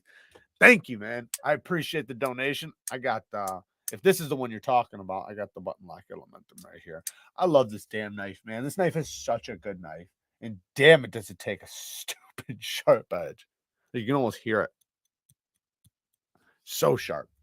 Listen to that. That's just the side of my thumb. So sharp. Thank you, Jim, man. I appreciate the donations, guys. You guys have no idea how much it helps the channel. The knife community is getting ripped off. Well, when we allow it, though, we allow it. You can't blame them. You know what I mean? Like, I mean, obviously you can blame them, but I just mean like can you blame them, right? Can you blame them? And people are fucking lining up around the block, right? Including myself. I bought the MSI. I'm not bitching at you guys. I'm part of the problem too, right? I'm obviously part of the problem too. You know, you can't blame them. Why would they improve it? Like, but if people like went on like not a, I don't want to say like a strike, boycotting. I'm not saying that, but if people said like for like a few months, right, we're not gonna buy their knives until they up their HRC, you'd see them fucking up that shit like right now, right now. But they don't have a problem. So, Rex 45 is a tool steel. Excuse me. High hardness, but moderate toughness and low corrosion resistance. S45 is a stainless steel that has moderate toughness, very good edge retention, and good against corrosion. Thank you, Jeffrey. Well explained. And that is a good way to explain it to people is to break down it into those sections, right? You know, it's kind of like the well-roundedness, right? Like there's corrosion, there's edge retention, there's toughness, and then technically ease of sharpening. But ease of sharpening kind of goes hand in hand with edge retention because wear resistance, it's the same thing, right? I seen somebody said something about 14C, and I think I missed it. Did I? I guess so. Sorry. Enjoy your vids. Could you please explain how you sliced your foot so that we may take caution? Yes. So I just got done recording a video, and I had to go do my thumbnail. So for those of you who don't know, I have a photo box. It's not in my studio. It's outside my studio. So I have to walk the knives out there when I use that for my photos, right? So it's a good lighted, it's a light box basically. So I was walking out there, and so I had the group of knives that, and I was gonna go do B-roll too, where I shoot B-roll for like close-ups of stuff, like when I'm talking about things in the video. So I had like, I don't know, 4 or 5 knives, whatever I had in the video, and I had them in my hand with my phone. And when I walked out, one of the knives clapped against the screen of my phone. I thought it cracked it. So I instantly looked at my phone, and in that moment, the knife just slid out of my hand like this. Let me move this. Went down and hit the ground on the flipper tab, flipped open, laid like this, and at the same time, my foot was coming down. So it literally was like a 1 in a million chance. So it fell, deployed before it could ever go like this. My foot hit it. So my foot literally hit it before it ever even fell over to the side. And it went all the way through. All the way through. That is how I cut my foot. And from one side to the other, still got the scar. Not sure if you guys can see it. The light's a little too bright, but it's right here. There you go. You can see how deep it went from the side right there. That was a motherfucker. I have a one day I'll probably show you guys. I got a stab wound in my thigh. I got stabbed about 1.5 inches deep. What's not to love about 14C? I don't know, man. I personally love everything about it. I wouldn't change it for anything. I think it's great the way it is. Some people would argue that they wish it had more edge retention, and I can understand that. But there's plenty of steels that have its level of toughness and corrosion resistance, like MagnaCut. Think about MagnaCut. MagnaCut would be a great example, if it's heat treated well, to have a lot of attributes that 14C has, along with edge retention, or more edge retention. But 14C is going to be 5 times as easy to sharpen to the high levels of sharpness that it acquires. And that's the thing. Like when you start taking away other things, you kind of mess with the great things about it. So like I said, I wouldn't change anything about it, because that is a steel that I always recommend. If you're going to start beginning to sharpen, learn on 14C on something from Civivi. You're getting the 3 things you want in any steel you're going to sharpen. 1, decent heat treat. So you're not going to have to worry about whether or not it's poorly heat treated. So it's got good heat treatment. Next thing is thin geometry. It's super thin, so it's going to be faster to sharpen. And then the third thing is it's easy to sharpen. So because it's 14C, so 14C is easy to sharpen, nice and thin, good heat treatment, and that's why I recommend their 14C. You can say the same thing with Nitro V. Nitro V be right there too. Not me slicing my finger trying to copy Jared's shark blade noise with my cubit. Have you sharpened the hinder and MagnaCut yet, Jared? No, but it does need an edge. It went dull so fast. Like, and listen, I'm not saying that it went dull because it's super soft. I'm saying it went dull because of its super high edge angle. Like, it came with like, I don't even know, probably like a 30 degrees per side edge angle. And I'm not exaggerating. Like, if I grab it right now, you can almost can't even see the edge bevel. So it went dull like fast as fuck. So it needs a new edge. I just haven't sharpened it. I know it's soft. I already know it's soft, you know. So, and I've sharpened other MagnaCut at that hardness, so I know what it's like. Like, I already know it's. So I almost feel like just leaving it and then, you know, maybe selling it in the future, um, so then I can get the most out of it without, you know, without messing up the factory edge. Just leaving the factory edge on it. I don't know. I just, you know, I like the knife a lot. I love the knife. I just it's tough, man, when it's soft like that because the geometry is already so fucking thick. There's no reason for it to be as soft as it is. And I've tested it. Remember, the edge retention test I did between MagnaCut steel between 61 and 62 versus 63 and 64 was around like 140 feet of cutting difference in a 1-inch section, not in a whole blade, a 1-inch section. Think about that. So, and I bet it could have even been a little bit more because the 1-inch section on the one, I wasn't doing complete push cuts. I was also doing a little bit of draw cutting. So it had more edge retention than it should have if I did push cuts. The other one, I did super controlled all push cuts and it still cut like 100 and like something feet more. So, I mean, and think about that's from 62. That's from 61, 62 to 63, 64. Now think about if that's 59, 60. Think about that. Like, you're talking about the difference probably between there's probably over 200 feet in a 1-inch section difference in edge retention. Now I can't quote that. I'm not saying that that's true, but that's what my brain is thinking considering the other tests I've done.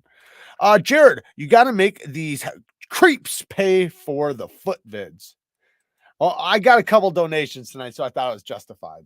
I thought that's what they were paying me for. I thought they were leading up to the foot, trying to pay me off for foot picks. Chuck says, sliced my hand and my leg 2 days ago in my car, flipping my bag lighter. Two dozed off. Thought there was a bug on my leg. Nope. Was the tip of my knife in my hand. I've been there. I've definitely been there. I've been stabbed plenty of times. My thigh stab is probably the worst stab I've ever had, even though it was the least affected. Because me being stabbed in the thigh, it went really deep. That's one thing, and it looked really bad. But it's in the muscle, so I didn't give a fuck. Like, you know, it didn't affect my walking. It didn't affect nothing. Like, nothing at all. Like, it didn't matter. You know, I mean, aside from it being nasty looking, right? Aside from me, I had to stretch the skin, you know, and make sure I had one of those the type of bandages that where you can, like, it's almost like stitches, but it's a bandage, so it's like pulls your skin together. I had to use that. But no, like with the one in my hand, I still have no feeling. The nerves are shot in this finger. I'll never get it back. When I wash my hair and stuff, it feels so weird because when I'm dragging my finger right now, I have one finger I can't feel. And it's almost annoying. Like right now, when I go like that, I can't feel it. So I feel it in some areas of the finger, but this whole part from here over, I can't feel. So it feels so weird and awkward. I'm getting used to it. But the first couple months, man, is tough, man.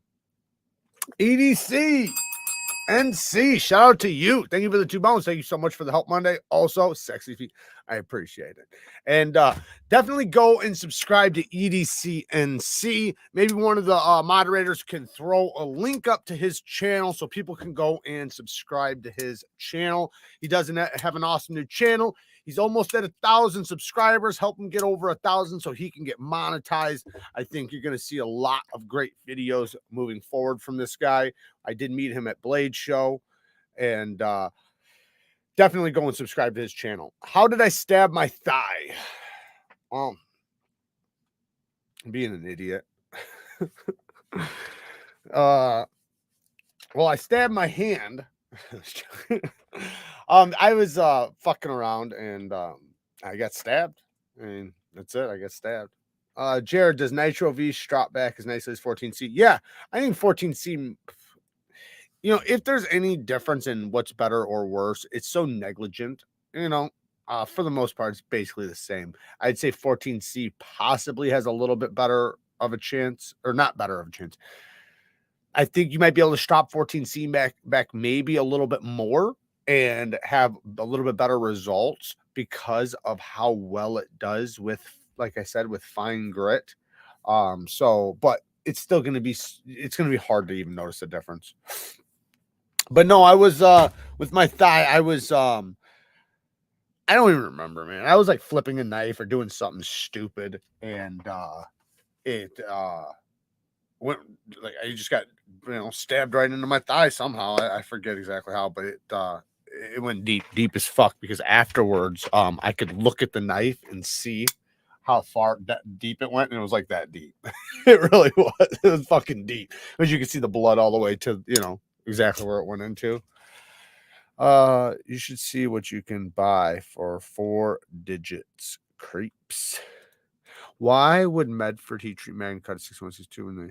Well, they've changed that antimatter. So they were originally doing it 61 to 62 because they, well, first they were doing it, I think 59 to 60 or something like that, and they supposedly, you know, we're just trying to like test the waters with it. Then they were doing it 61 to 62, and now they're doing it 63 to 64 supposedly.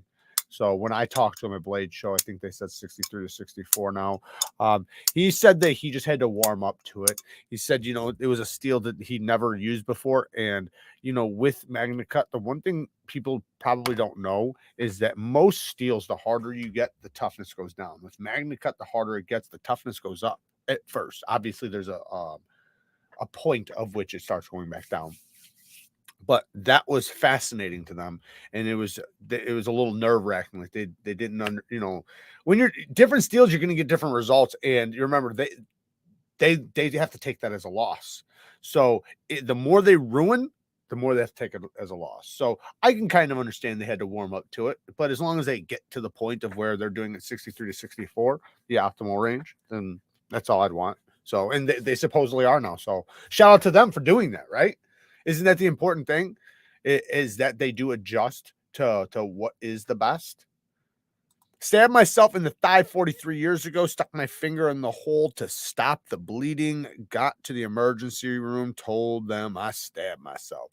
Yeah, mine was pretty deep, so I instantly went to the trauma kit, you know, tied it off, and got the bandages that were, like I said, where I could stretch the skin back together, because it was meaty. Like, it's in a muscle, so the skin just went open, you know what I mean? So like the top of the wound was way bigger than the stab wound because it stretched. You know, like when you cut yourself in the thigh, your skin's going to stretch open. So it was a lot bigger than the actual stab wound was, and I had to close that. So, and there was no point to go get stitches or anything, because you know, I'm a G. Because I'm an idiot. Ian has a foot fetish, I hear. Just kidding with Ian. No, he's not. He's not kidding. We all know he's got a foot fetish. I sliced the side of knee today. That wasn't bad. I didn't feel it hardly at all, but it bled a bit. Well, with my thigh, I felt it, right? I felt it. I knew it went deep. I knew it was bad, but it didn't hurt. It didn't hurt at all. Even my foot, when I stepped on the knife on my foot, the easiest part was stepping on the knife. The hardest part was the hospital, because it went through so clean. Like, it almost felt like stepping on Jello. That's literally what it felt like. I know it sounds weird, but it went in so clean, and obviously I didn't sever any nerves or anything. If I would have hit a nerve, it would have been really bad, or if I would hit or something like that, but I didn't. I got lucky. Same thing with my thigh. When I got stabbed in the hand, I felt like I got electrocuted because it hit the nerve. And when you hit a nerve, it shocks across your body, like especially when you sever a nerve, which is what I did. I severed a nerve here. When I hit the nerve here, same thing. I hit the nerve over here, but this one's grown back. This one's good now. I used to not be able to feel neither one of my thumbs. I can feel this one now, but this one is still numb in this area. I can't feel half of the bottom of my right foot. Took time to learn how to walk in. Yeah, I was crawling around for a few weeks. No problem, bud. No problem. Thank you, Kyle. Um, I was crawling around for a couple weeks when I did mine. I even got like a knee crutch or whatever, like kind of like a peg leg. That's what I wound up getting to try so that I could walk around a little bit because I couldn't walk without crawling because the stitches were hanging on for dear life, and just walking stretches everything under your foot.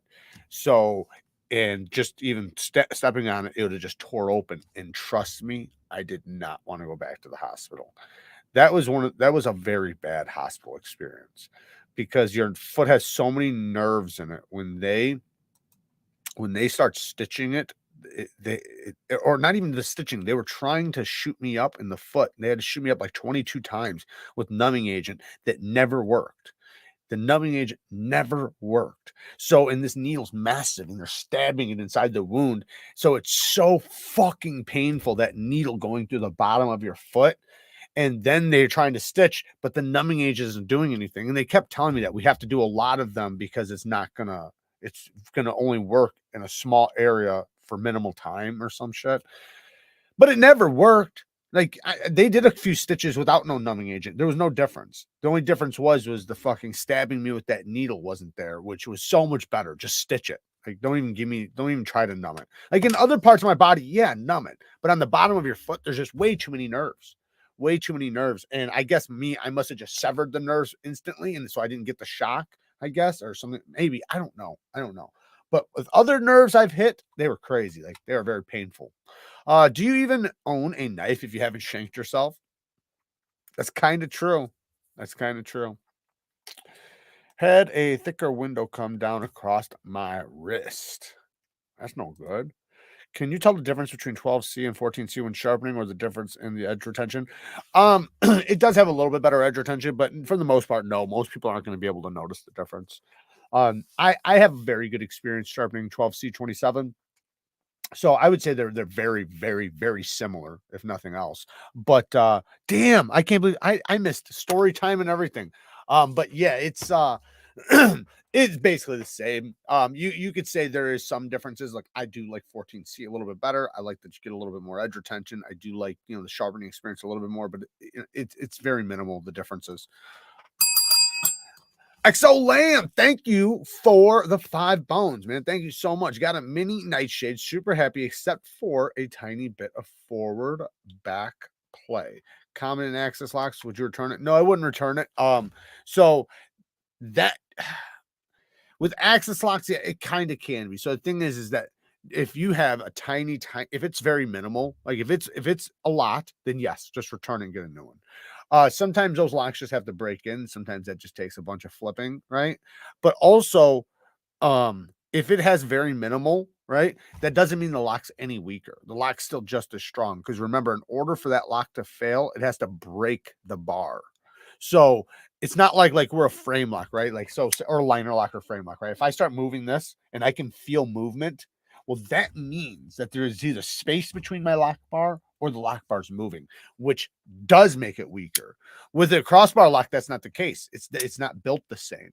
That little bit of movement is just, it's like a little bit of it's a little bit of space between the stop pin and that lock bar, right? Which in some cases will go away, especially if you put stronger springs in it. Don't they sent you more Omega springs, right? Change out your Omega springs. It might go away. Change out your Omega springs. I bet you it'll go away. Also, try this. Push up on the crossbar lock and see, like, if you have a little bit of up and down, right? Or you're talking about up and down, not side to side, right? So if you have a little bit of up and down, take your crossbar and push up with it like this, push up, and then see if it's still there. If it's still there, it's never going to go away. It's just that lock. But like I said, it's not making it any weaker. So I personally, don't really worry about a tiny bit with crossbar locks. If it's a lot, I do though. Have these injuries made you rethink your hobby and start collecting bobbleheads? Seems safer. No, I've kind of always lived on the dangerous side of everything I've done. So in life. So, no. Are you wearing shoes? I'm obviously not wearing shoes. Oh, what were I? No, I wasn't. I was barefoot. And now I wear, and obviously I'm not right now, right? But a lot of cases I wear slippers or something because of that. I'm starting to get comfortable again. But if I was wearing shoes, I would have been fine. Needles in toe is the most painful thing I've ever had. 17 and big toe alone for surgery. Yeah, it's so painful. Our foots aren't designed to be stabbed. It sucks, man. It is so damn painful. And I've been through a lot of painful hospital things. What's your favorite lock on a knife? So I love a good frame lock. I love a good frame lock. I love the how in control you are, right? I love like the fact that you push it over and it falls, and there's just a lot more of control over everything, and I like that, right? Then I also love a good button lock or an axis lock where it's nice and smooth. You keep your fingers out of the path. I love compression locks. So I do love the idea of the shark lock. I would just love to see them be able to make a crispy detent. So that's why it wouldn't be my favorite. Now I love it. But I really like a nice crispy detent. Even though this works good, I obviously can reverse look it, but it's not crispy like a frame lock. Right? It seems that Kaiser has done a really good job with the crossbar lock. So I love that when it's done well, like they do on the Kaisers, right? But my favorite of all would probably be I love a good compression lock. Compression locks are really good, especially if they have a button attached, and then frame lock probably. But I like all locks. Like I love locks. I love the strength of a tri lock. I just like locks for different purposes. Like if I'm going outside and I'm gonna fuck some shit up, I'm bringing a triad lock, right? If I or even a crossbar lock in some cases, if it's gonna be a folder. But yeah, Chris Jones with the 2 bones. Better late than never. Oh, you got the Club Club D Nuit. I think it's Nui. Yeah, that stuff is fire. And we're going to talk about a fragrance right now. That is basically, for those of you that don't know, that is a clone of, and he's talking about a fragrance. It's a men's fragrance, and it's a clone of the fuck is it called? Damn it, I just had a brain fart. Creed Avantis. So Creed Avantis is a very popular men's fragrance that's very expensive. So, oh, Vu's here. What's up, Vu? What's up, brother? And thank you, Chris Jones, for the 2 bones. So let's talk about fragrances right now since we're here. So I have this new one. I actually have 2 new ones. I have a Gourmand that's really, really good, meaning that it's a sweet fragrance, and it's 1 million elixir. So we're gonna briefly talk about this one because this is the one I want to talk about. But this one's definitely one I really recommend. It's sweet. It's very sweet. It's sweet, sugary. You guys have heard me talk about 1 million Lucky, right? I do think 1 million Lucky is slightly better than this, but this is still really good. Like, I think most people even like this. A lot of people like this one even more, but I personally think Lucky's a little bit more. But it's like a gourmand fragrance where it almost smells edible. It's very sweet, very sugary, a little, maybe a tiny bit of like cinnamon or something in there. Maybe like some sweet chocolate or something. It's really, really good. It's not super spicy or anything like that, which I do like that it's not super spicy. But 1 million elixir. 1 million elixir. Maybe we'll pull up the note breakdown here in 1 second, but this is the one I want to talk about really quick. Bobby W with the 10 bones. I love the lock on my man suit. Fuck. That's what I was gonna say. Yeah, that's my favorite lock. There you go. Sorry, you got it. That's my favorite lock. The ball lock. I wasn't thinking of it because so you don't see it on anything. It's only on the Mannix. But yes, my favorite lock is that lock. You're right. You're right. Thank you, Robbie, for saying that, and thank you for the 10 bones. I love the lock on my Mannix too. I wish they used it on more of their knives. I wish we seen it on more knives in general because yes, that is my all-time favorite lock. But we don't see it. So it's difficult to say, you know, because there's thousands of knives with button locks, frame locks, crossbar locks, but there's only the Mannix with the ball lock, which sucks. So this new one is, let me just pull up the notes, man. This thing is fucking fire. So is the 1 million. Don't get me wrong. The 1 million probably more people would like even more, but this one, I have another fragrance by this company and I absolutely love it. Rain.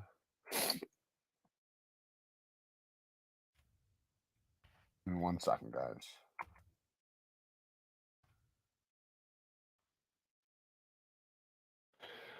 Here she is. Okay, so here is the note breakdown. And I'll show you the other one that I have. Okay, so here it is.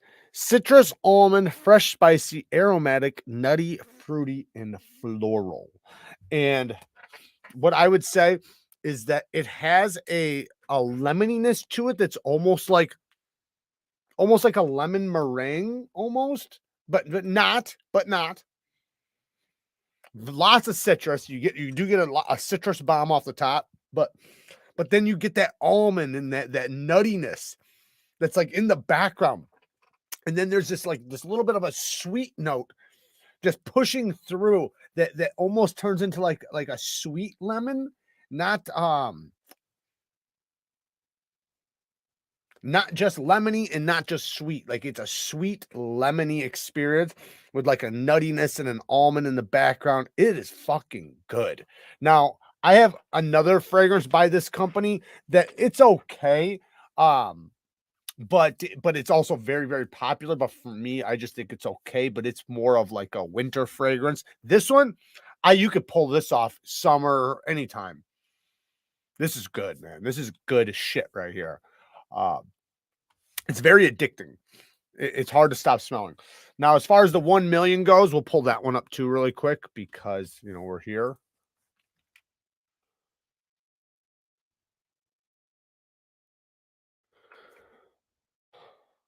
Come on. All right. Well, fuck it. Let me just go like this. Remove it. So the 1 million is, like I said, it is a more of a gourmand. This is kind of a gourmand fragrance. The Guerlain L'Homme Privé Platine Privé is also a somewhat of a gourmand fragrance, but it's not actually gourmand. Like you can tell it's a little synthetic. But this next one is like 90% a gourmand fragrance. This one would be like 20-30%. So it smells really good, man. Fuck. But here's the 1 million. The 1 million elixir. So that's to be clear because there's other gold bottles that are not the elixir. But this is the elixir and it's vanilla, fruity, rose, sweet, aromatic, green, woody, balsamic, floral, and powdery. So I would say yes, all of that. You definitely get the vanilla, you definitely get the fruitiness, woodiness, maybe deep in the background. You gotta let it dry down a little bit, but it's very sweet, very fruity, very vanilla-y, very sugary. I almost feel like I smell a hint of cinnamon, like not like spicy, but just like a hint of cinnamon.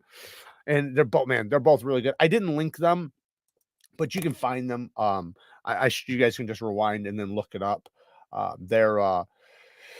They're not, those aren't cheap fragrances, but they're also not like crazy expensive. And you can get tester samples like this. Like these are the best ones to get are like this, because you get a lot out of it and you get to really experience the sprayers. These ones are okay too, but you're not getting a lot. You're getting like 12 sprays out of that.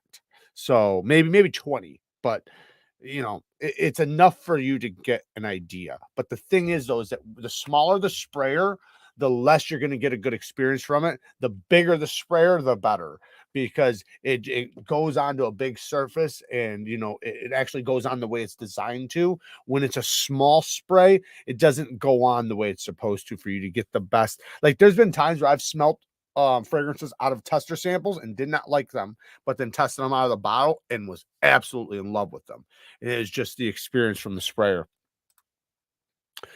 Even though the Mannix is the only knife with the ball lock, I am sure glad the Spyderco is the company that uses it. That's true, but I don't know why they just don't use it on more.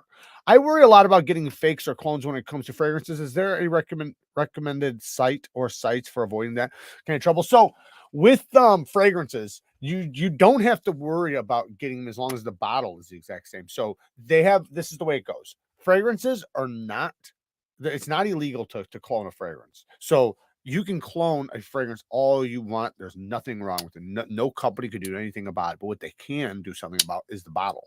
So all you gotta do is look at the bottle. Most clones, because it's okay to clone fragrances, they're usually not going to trick you with the bottle. They're just going to tell you that it's a clone fragrance because people love clone fragrances. Like I'm telling you, because I think the main fragrance is going to be like $300 or $150, $200. The clone's going to be like $20-$30. So a lot of people like the clones. You don't have to worry about getting clones as long as you know you're getting a clone. But if you want to go all out and just get the good stuff, just make sure the bottles are the same. When you type it in, make sure you're typing in the name, and you'll see the real stuff come up. And you'll see the price too. The price will give you a good indicator. But don't get me wrong, buy from, and the reason why I didn't link those is because they'll probably be a top dollar if I link them. But you can find good fragrances all over discounters. So you'll see it on one place for like 180 and then another place 120, because and that's not because it's a clone, it's just because it's on a discount. They do that all the time with fragrances. I only listen to stabbed knife guys and wear endorsed colognes by guys with honeys, screams, credibility. Damn right. Damn right. I have Creed Avantis, and to me, Club Dionys smells nothing like it. I have Mercedes Move in transit currently. So Mercedes Move is really good. That is a sweet, fresh fragrance. Very good summer fragrance. It's fire. You're gonna love it. So that's a really good one. So to me, I had both the Creed Avantis and the Club Dionys, and to me, I can't tell the difference. I would say maybe the Club Dionys is a little bit more synthetic, but that's cool. I mean, then maybe it can be two different fragrances for you. For me personally, I didn't notice a difference. And I know a lot of people that do the smell tests. It's very difficult for them to tell the difference. So, but everybody's nose is different and your skin is different. And that's the thing, is when you're talking about, most of the notes are going to be the same in those, right? They're going to be basically the exact same notes, but the oils used might be slightly different. So the oils on your skin might be a little bit different than on most people. So you always got to take that into consideration. Your skin is going to treat every fragrance a little bit different than, like, say, mine. But there's still an idea, right? Like what it smells like on paper, what it smells like in the air. But no, I do you like it though? Do you like the Club Dionys?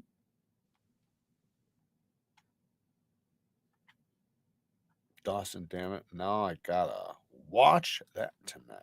Clones don't last as long. Well, yeah, the clones are going to be made usually, not always. Some are actually really good. So don't get me wrong. There are some. It depends on the clones you get. Because some clones, and I'm not recommending going and getting clones, right? But if you don't have the money to get the real thing and you want the closest thing to the real thing without it actually being the real thing, you can go with the clone. But yes, the oils are not going to be as good. When you go with the real thing, the reason why it costs, say, $100 instead of 20, one, obviously their name is going to make them more money. That's a fact. But there is something behind their oils and the work they put into to make it such a good quality. The other guys just basically copied the scent, right? But the oils are a huge thing, and the way the oils last on your skin, how they break down. Normally, the cheaper the fragrance, this isn't always, let me be clear, this is not always. Normally, the cheaper the fragrance, the faster it'll wear off. But there are beast mode fragrances. I have my longest lasting fragrance is an affordable fragrance. And I mean, that fucker will last 20 plus hours. But anyways, the way you want to look at it too is EDT, eau de toilette, is going to be the least amount of oil. EDP is the next, and then parfum is the most. So when you see the different notes, like the same scent, but the thing is that just because the oils are slightly different doesn't mean they smell anything alike. An EDP can smell completely different than an EDT, because once you start getting more of them oils in there, they mix differently, and the fucking fragrance is completely different. Like completely. Like there's some that are night and day. You can tell it's the same DNA, but they're completely different. So think of it like that. Like if you want something that's going to be the longest lasting, in a lot of cases, not all, but most parfums are going to be the longest lasting. In most cases, not all though. Hell yeah. It's very nice. Got complimented 3 times in an hour yesterday by complete strangers. See? Yeah, that's fire shit. It's definitely a really good one. It's a very masculine scent, and one thing I like about that scent is that it's good in warm or cold weathers. Like it doesn't really matter when you wear it. It's kind of more of like supposed to be kind of more of a warm weather fragrance, but I don't think it matters. But yeah, Kara loves that stuff too. And I have Mercedes. There's another Mercedes that is a Creed Avantis clone as well, or it smells like the Club D'Uni. I think the Club is a little bit better, but Mercedes makes a fragrance like that. But Mercedes Move, the blue bottle stuff, man, that stuff is really good. You're gonna like that. Which fragrance is beast mode that lasts 20 plus hours on you? Versace Dylan Blue. Versace Dylan Blue lasts 20 plus hours. Easy, especially on clothes. Like if I spray one of my shirts, I can come back tomorrow and smell it, and it'll still smell it like that. Another one would be the hell's the name of it? I might as well just go grab it. Damn it.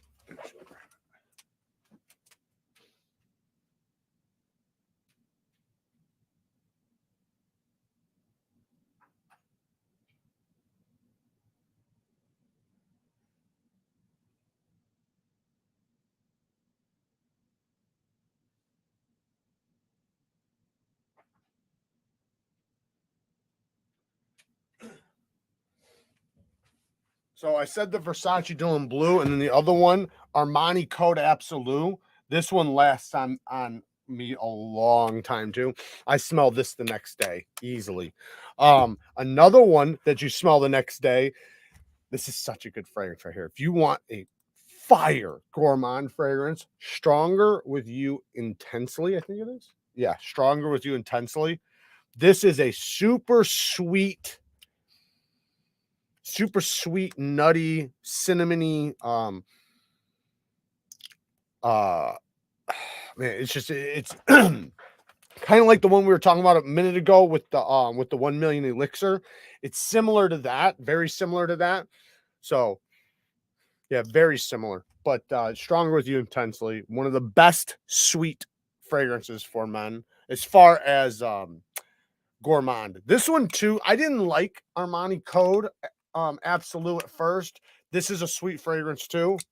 It's a a leathery fragrance, so it's leather and sweetness put together. I didn't like it at first. It was too creamy for me. I fucking sprayed it and I was like, yeah, that's not my style. But then after wearing it a couple times, I started liking it more and more and more and more. So the one the Mercedes Move is right here. This one is another one. This thing lasts a very long time. This is another one. This is probably 16 plus hours, and this is affordable as shit. It's super sweet, super fresh, super blue. It's definitely like a super hot summer fragrance, something that everybody's gonna love. I was told to try Sexual Noir by Michael Garmain, so I ordered some of the Scentbird. I'll let you know what I think. All right, I got a bunch of samples that just came in of all different kinds that I've been trying, and I do have the Noir, but it's a different Noir, I think. Let me see. Oh yeah, Narcisco Rodriguez Blue Noir EDP. I just tried, and it's pretty good. I don't know if I'll buy the full bottle, but I'm definitely getting a full bottle of the Privé, the one I showed you guys, the Guerlain Privé. That one I'm definitely. Aqua di Gio is a go-to. Yeah, I have most of the Aqua di Gios. I got the blue, the black, the clear. They're all really good. I think those are safe fragrances for men, right? Like obviously for men, but what I mean is for men in in or above their prime.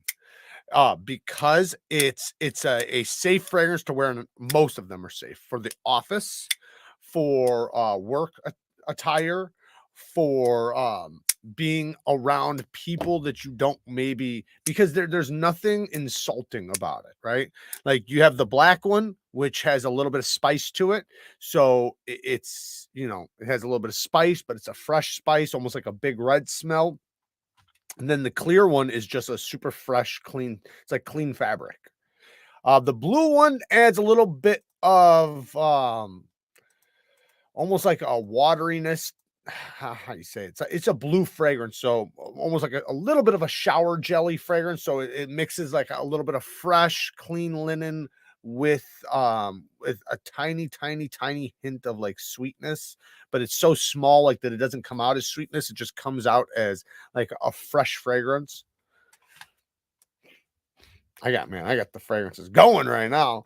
I got two different good ones right here. Trying to figure out which one I like more. They're so different, but they're so good. What brand oils do you test with? What brand oils do I test with? Um, what do you mean? You mean for fragrances? I've never made any fragrances. But so I have no idea if that's what you're talking about, unless you're talking about knife oils. Mercedes Move. Yeah, Mercedes Move is the shit. It's really good. This is a long-lasting one too. Like it you can see how much it's gone out of mine, but it's not one that you have to keep reapplying. Like I have fragrances right now. The reason why there's not a lot, like this one, the reason why it's down so far is because it's so damn good. Like this is something I'll wear at night, like going to bed or something, just because it's like a gourmand fragrance. So it's like a nice close, like get close, watch a movie type fragrance, or an out to date, like a date night fragrance, really good. But this one can be used for the same thing. Summertime. This is a mass appealing fragrance. Same thing with the ones we've already looked at, but this is very mass appealing. It's like I said, it's great for hot weather. Even if you're in an office setting, it's not going to be, nobody's going to give a shit because it smells good and it's easy to wear, easy to like, and it lasts so long. And what I was trying to say before was I have fragrances that I like half gone, or like three quarters gone. But the reason why is because I have to spray them on 3 times a day. So if I wear them in a 10, 12-hour period, I got to spray it on 2 or 3 times to make the 12-hour mark. So they only last like 4 hours, 3, 4 hours. But then there's fragrances where you put it on once. When you take if you take a shirt off, like a jacket or something, and hang it up, the next day you're gonna come back and it's still gonna smell like it with this stuff, especially on clothing, because fragrances last the longest on clothes. Is their new Pro One Work Sharp come out with what? Is their new Pro Work Sharp come out with work different? I don't know what that means, Bobby. I'm sorry. Um, I don't know what that means. They do have the new Work Sharp professional knife sharpening system, if that's what you're talking about. And there is an aftermarket stone holder attachment, if that's what you're talking about. This is some good info. I like colognes, but never knew what to get.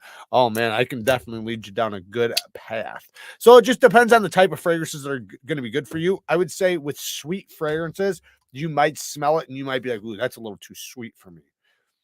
Once you get used to sweet fragrances and like them, because you realize everybody loves them, right? Like this is the most complimented fragrances are going to be fresh and then sweet. So most men don't wear sweet fragrances, so they don't They don't experience them. So when the first time you experience it, you're going to probably be like, ooh, that's a little too sweet, or it might be, a little too gourmandy. But once you start smelling them and start, trying them on, you get hooked. Like you get hooked, and everybody loves them. So it's like it's mass appealing. But with fresh fragrances, right? Fresh fragrances, that's going to be like the most complimented, the most easy to wear. You can wear them anywhere. They're also known as blue fragrances. So when you hear blue, you can think it's fresh, shower jelly, that type of fragrance, like the same type of scent, like maybe a deodorant might be, or a shower gel, or a body soap, kind of like in that type of scent. Like, I'm not saying it smells like that. I'm just saying that type of scent where it's fresh and clean and maybe semi-sweet, maybe some citrus, things like that. There's lots of blue fragrances have a lot of citrus. Not all of them, but a lot of them. I'm waiting for somebody sending me a fragrance that I got to try at Blade Show for a second, and I haven't gotten it out of my head ever since. So I can't wait to try it again. It might be a limited thing, so I might not be able to buy a full bottle, but I'm waiting until I get the sample. And if there's a bottle left somewhere, I might grab it. Because that is one that it was super masculine. It was cognac and tobacco. So it was a tobacco and cognac fragrance. But for some reason, man, it was just like, it's a scent that you just don't want to stop smelling. My girlfriend got my Gucci Guilty Black. Nice. Gucci Guilty. Yeah, dude, there's so many great fragrances. Date night fragrance. Haha, I love that. Who doesn't want that? Haha, sells. Jared is a salesman. Well, a date night, because there's different reasons when you'll wear a fragrance. Like if you're going to the office every day, you don't want to wear a date night fragrance, right? If you're going to the office, you don't, unless if you're trying to pick up somebody in the office, maybe. But if you're just going to the office to go to work, you don't want to wear a date night fragrance. You want to wear a blue fragrance. That's it. Blue, or you can say a fresh fragrance. That's all you want. You want a freshie. Nothing else. Fresh fragrance and nothing else. But there's a lot of those. There's a lot of great ones. Now at nighttime, right? You can get into other notes. Like, so daytime and nighttime are completely different as far as what scent you want to wear and what's possible. So like, especially in hot summer heat, you usually don't want gourmands. You usually don't want anything too syrupy or too thick. You want something fresh, something light, something that's easy, that's light and doesn't like engulf you, right? But at nighttime, the temperature is going to go down, so it's going to be different. So at that point, now you can wear those other fragrances. Or in the wintertime, there's winter fragrances and summer fragrances. So in the wintertime, that's when you can wear fragrances that have some spices in it, maybe more cinnamony fragrances, or more gourmand. You can even talk about a lot of sweet and spicy fragrances, the mixture of sweet and spicy, which is very, very popular. I'm not the biggest fan of spice unless if it's mixed very, very well. I don't like high levels of spice. I have a few fragrances that I almost never wear because they just have too much spice off the top. But if it's mixed well, I do like it. Wear blue to the office, but plenty of options wanting to pick up. Yeah, blue is always the best and like there's so many blue fragrances, like my most recommended for an office fragrance, or an office fragrance is going to be Versace L'Homme. Versace L'Homme is really good. Now, if you want something that stands out, right, that's a blue fragrance, but this one's going to be, it's going to be a little bit more powerful, and you have to decide whether or not you want to wear it in an office or not. I personally would, but Versace Dylan Blue is good. It's like the most versatile fragrance. Winter, summer, cold, hot, doesn't matter. You can wear it. Date night, you can wear it. Going to the gym, like it doesn't matter. Maybe not a gym fragrance. Maybe, let me take that back. But everything, you can take it anywhere. Use it for anything. Great gym fragrances are always going to be fresh fragrances. Always going to be fresh. Like I have a sport fragrance right here, right now, somewhere. Yeah. Christian Dior Home Sport 2021, and this is a citrusy fragrance, super citrusy, super fresh. That's usually what the sport, like going to the gym. But you just kind of got to know what you're wanting the fragrance for and buy it for that. Because what some people try to do is some people try to buy fragrance that does everything. And there's nothing wrong with that. There are some good fragrances that do that. Like I said, Versace Dylan Blue, great example of a fragrance that's good for everything. But it's better to just go with a fragrance that's good for this situation or this like this type of weather, this type of occasion, whatever, because then you can make sure you're getting the best qualities of that type of fragrance, right? They don't add in a bunch of bullshit to make sure it works for this too. You know what I mean? You can make sure not only does it work for, like, say, a nighttime fragrance or, like, say, a cold weather fragrance, right? Well, now you can make sure that in the cold weather, it's heavy, it's syrupy, it's got that warmness to it that that people love about a winter fragrance, right? They don't have to add some fresh shit in there just to make sure it works for the summer too.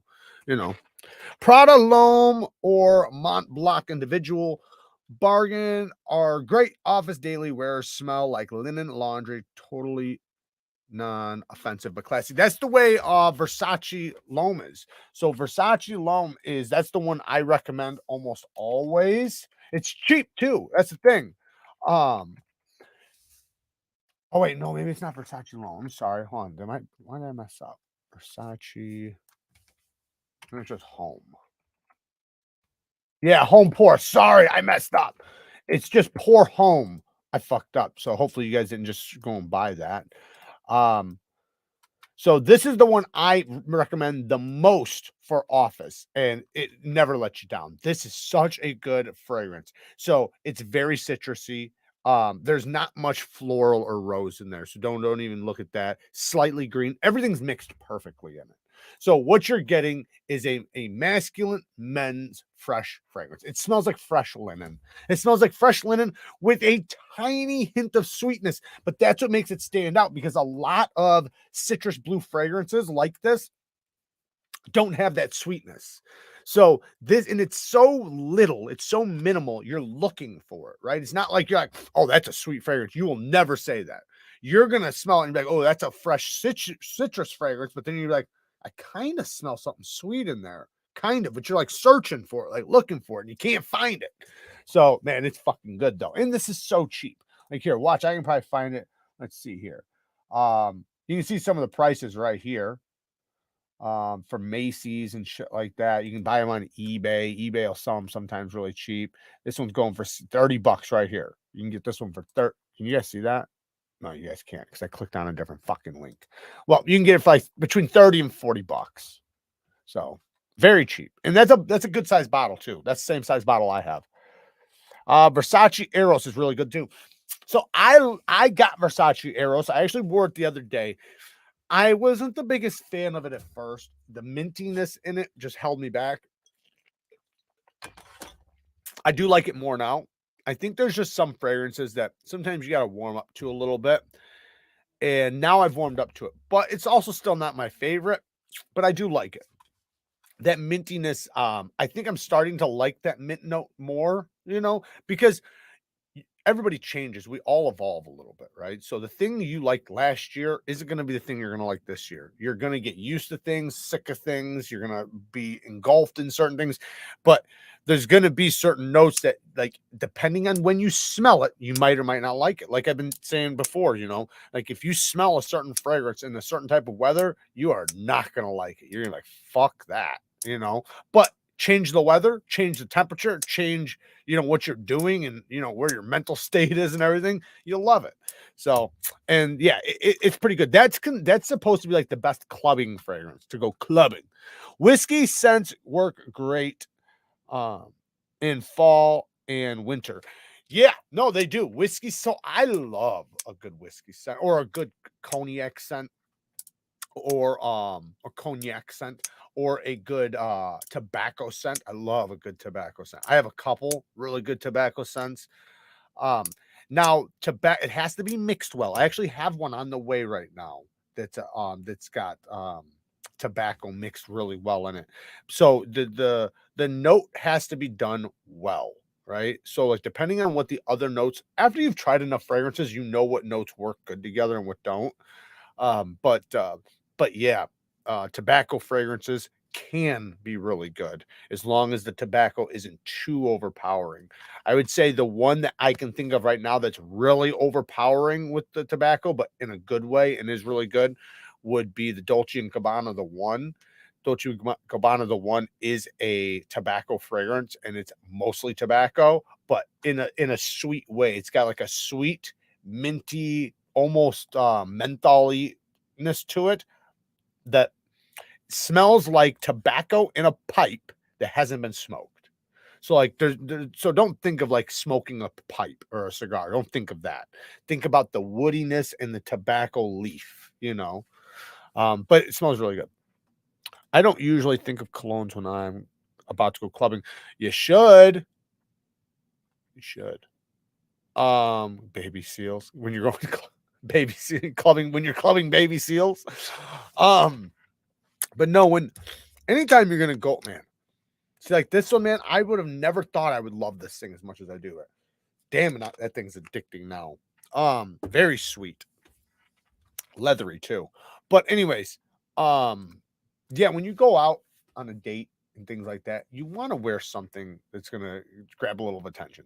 Now, if you're worried about the other person not liking the scent, then wear a crowd pleasing scent. You have a 10 times, 100 times better chance of making sure that she or he likes that scent a lot more if it is a scent that is mass appealing. And that's why I recommend a lot of mass appealing scents, because I know the majority of people don't want to spray on something that only some people like. Or, you know what I mean? Because you want to put on something that's like everybody that fucking smells it, it's going to be like, holy cow, that smells good. That's what you usually want. Now, there's going to be, after you've wore those and you've wore a lot of those, you're going to start getting to a point to where you want to wear something different and something unique. And, you know, I'm starting to get there where I'm starting to like a little bit of the unique stuff, but I can still call out a mass appealing fragrance. Hey, Jared, for the past couple hours, I've been trying to center the blade on my CVV Elementum. I just put new scales on it, but even after using all the wedge tricks and such, it still won't center.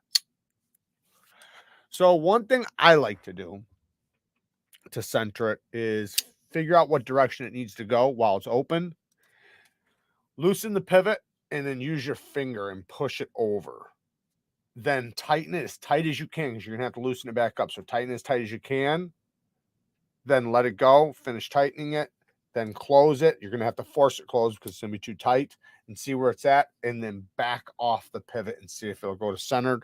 That's my number one way to do it when nothing else works, but it could be the scales. So there might not be anything you can do about it, to be honest. I'm sorry. You might have to,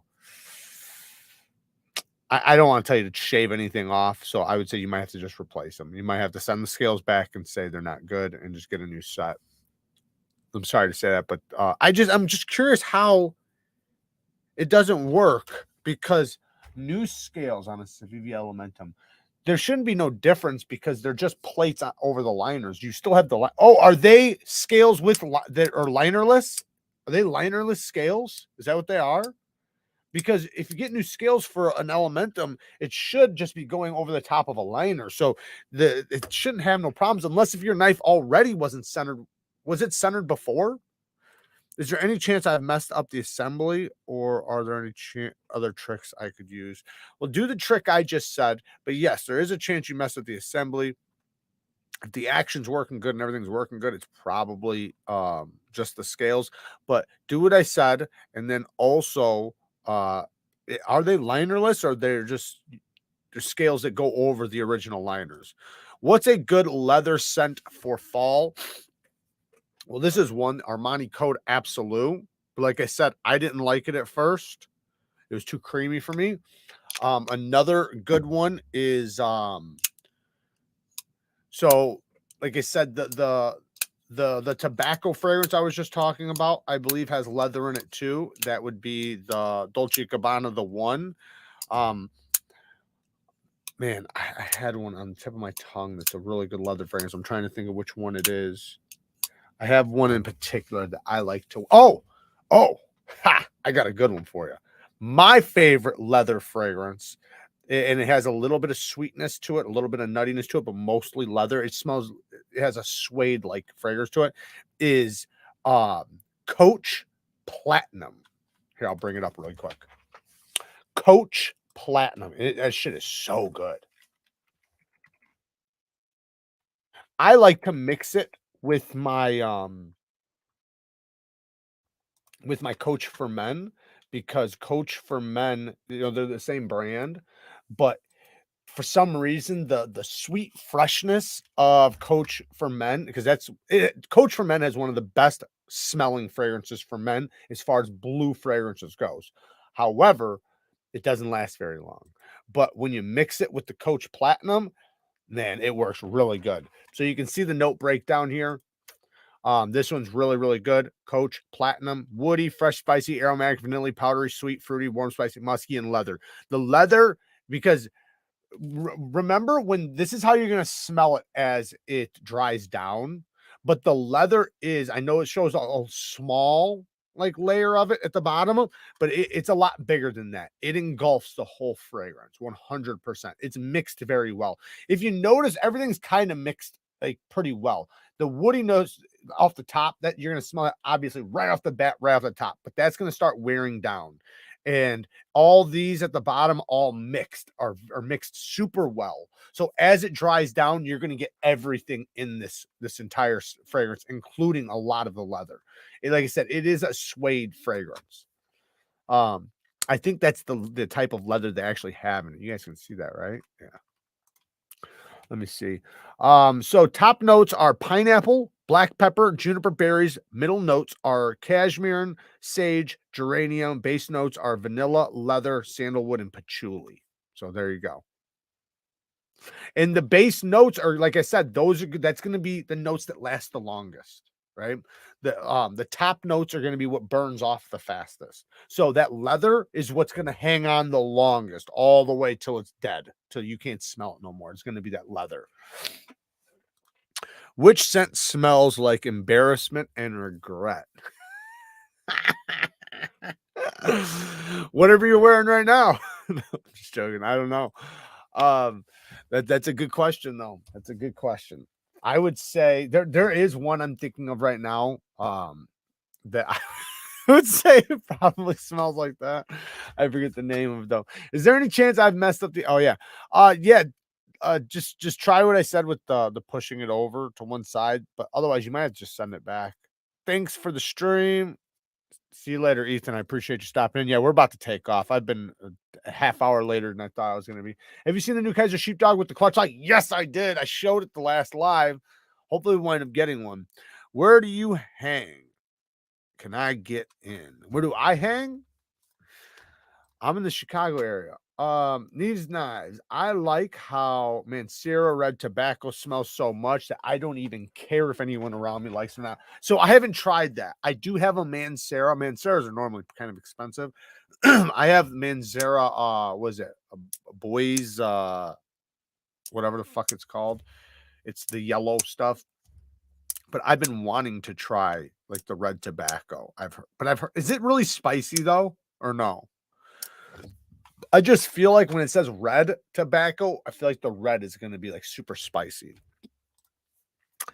It does go on top of the liner. They are aftermarket DNA lasering, and it was centered before I did all this. I'll try a trick. Yeah, try that trick. Also, try taking it apart and just putting it back together again. Sometimes, you might have something a little bit off.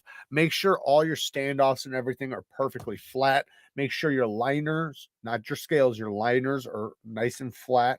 Put one scale on the liners. Make sure that's all put together on one side. Then put everything together, your bearings, your standoffs, your stop pin. That, then as you're putting it back together, make sure that last scale, the liner, goes on nice and flat. That's going to be your best friend, is the flatness, because it's very easy to let something go on like this. And then that's when you get off centering. So make sure you don't tighten one side down and then the other. Don't do that. So make sure you lightly tighten the back screws, then lightly tighten the pivot, then lightly tighten this, go around in a circle almost of the screws. Don't tighten one all the way down. That's how you get the problems you're having right now. Make sure that scale goes down nice and evenly, kind of like a rim on a car. Dolce and Gabbana EDP or EDT. I've got, I think I have the EDT. Maybe it's the EDP. Let me just look.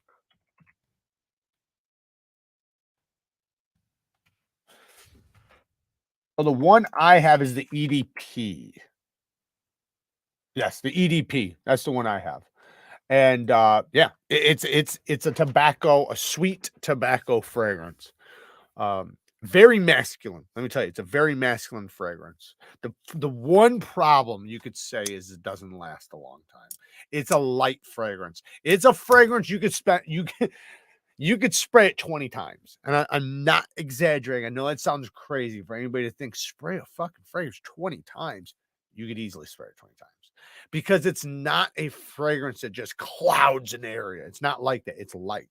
So when you spray, you can spray it on good. You're going to want to, because otherwise, if you spray it 2 or 3 times in an hour, you're not going to smell it. It's going to wear off pretty quickly. So spray it on nice and thick, nice and heavy. A lot comes in a bottle. It's fine. And the sprayer works really good. But that way, the scent will actually last for 4 to 6 hours. But just don't be a pussy sprayer and you'll be all right. But it's not a fragrance, like I said, where people are going to smell you across the room. They're going to have to walk up to you to smell it. But when they do, they'll get that little bit of warmness from the tobacco. They'll get that little bit of sweetness, almost like a menthol mintiness, which kind of seems like a fresh, clean kind of scent. So it is I almost think of this like, you ever jumped in a new car and you can smell the suede or the leather and the mahogany wood, and you can smell the brand, not new car scent. I'm not talking about that. I'm talking about like the woodwork and almost like it smells like fresh, clean, new, it kind of has that to it with tobacco over the top. Embarrassment and regret are the most people's natural sense. That's why we're cologne. Exactly. That is so true. Somebody said ding ding. Did we have a Donnie come in? I didn't see it. Maybe I'm wrong. Okay. All right, guys, we're gonna probably do about 5 more minutes. I'm having fun. I'm not gonna post that video tonight now, so I'm gonna have to wait till tomorrow anyway. So but sucks, man. I literally have like 2 or 3 days with no video content, which is horrible, man. It's gonna kill me, man. I gotta make sure I keep up with that shit. And I normally don't miss any days, but it was impossible. I couldn't upload. Like nothing would upload. So it really fucked me over. And things happen, so it's okay. I'll take that loss. But it is definitely it sucks. So story time. I didn't think of a story. Oh,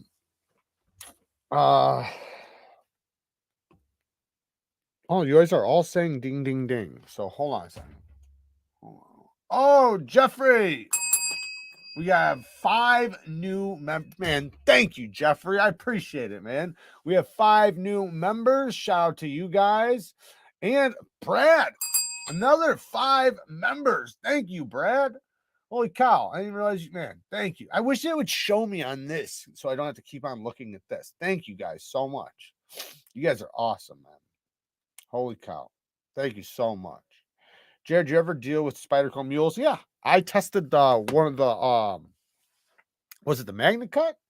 I think I tested one of the Magna Cut ones, and then I've tested a couple other ones.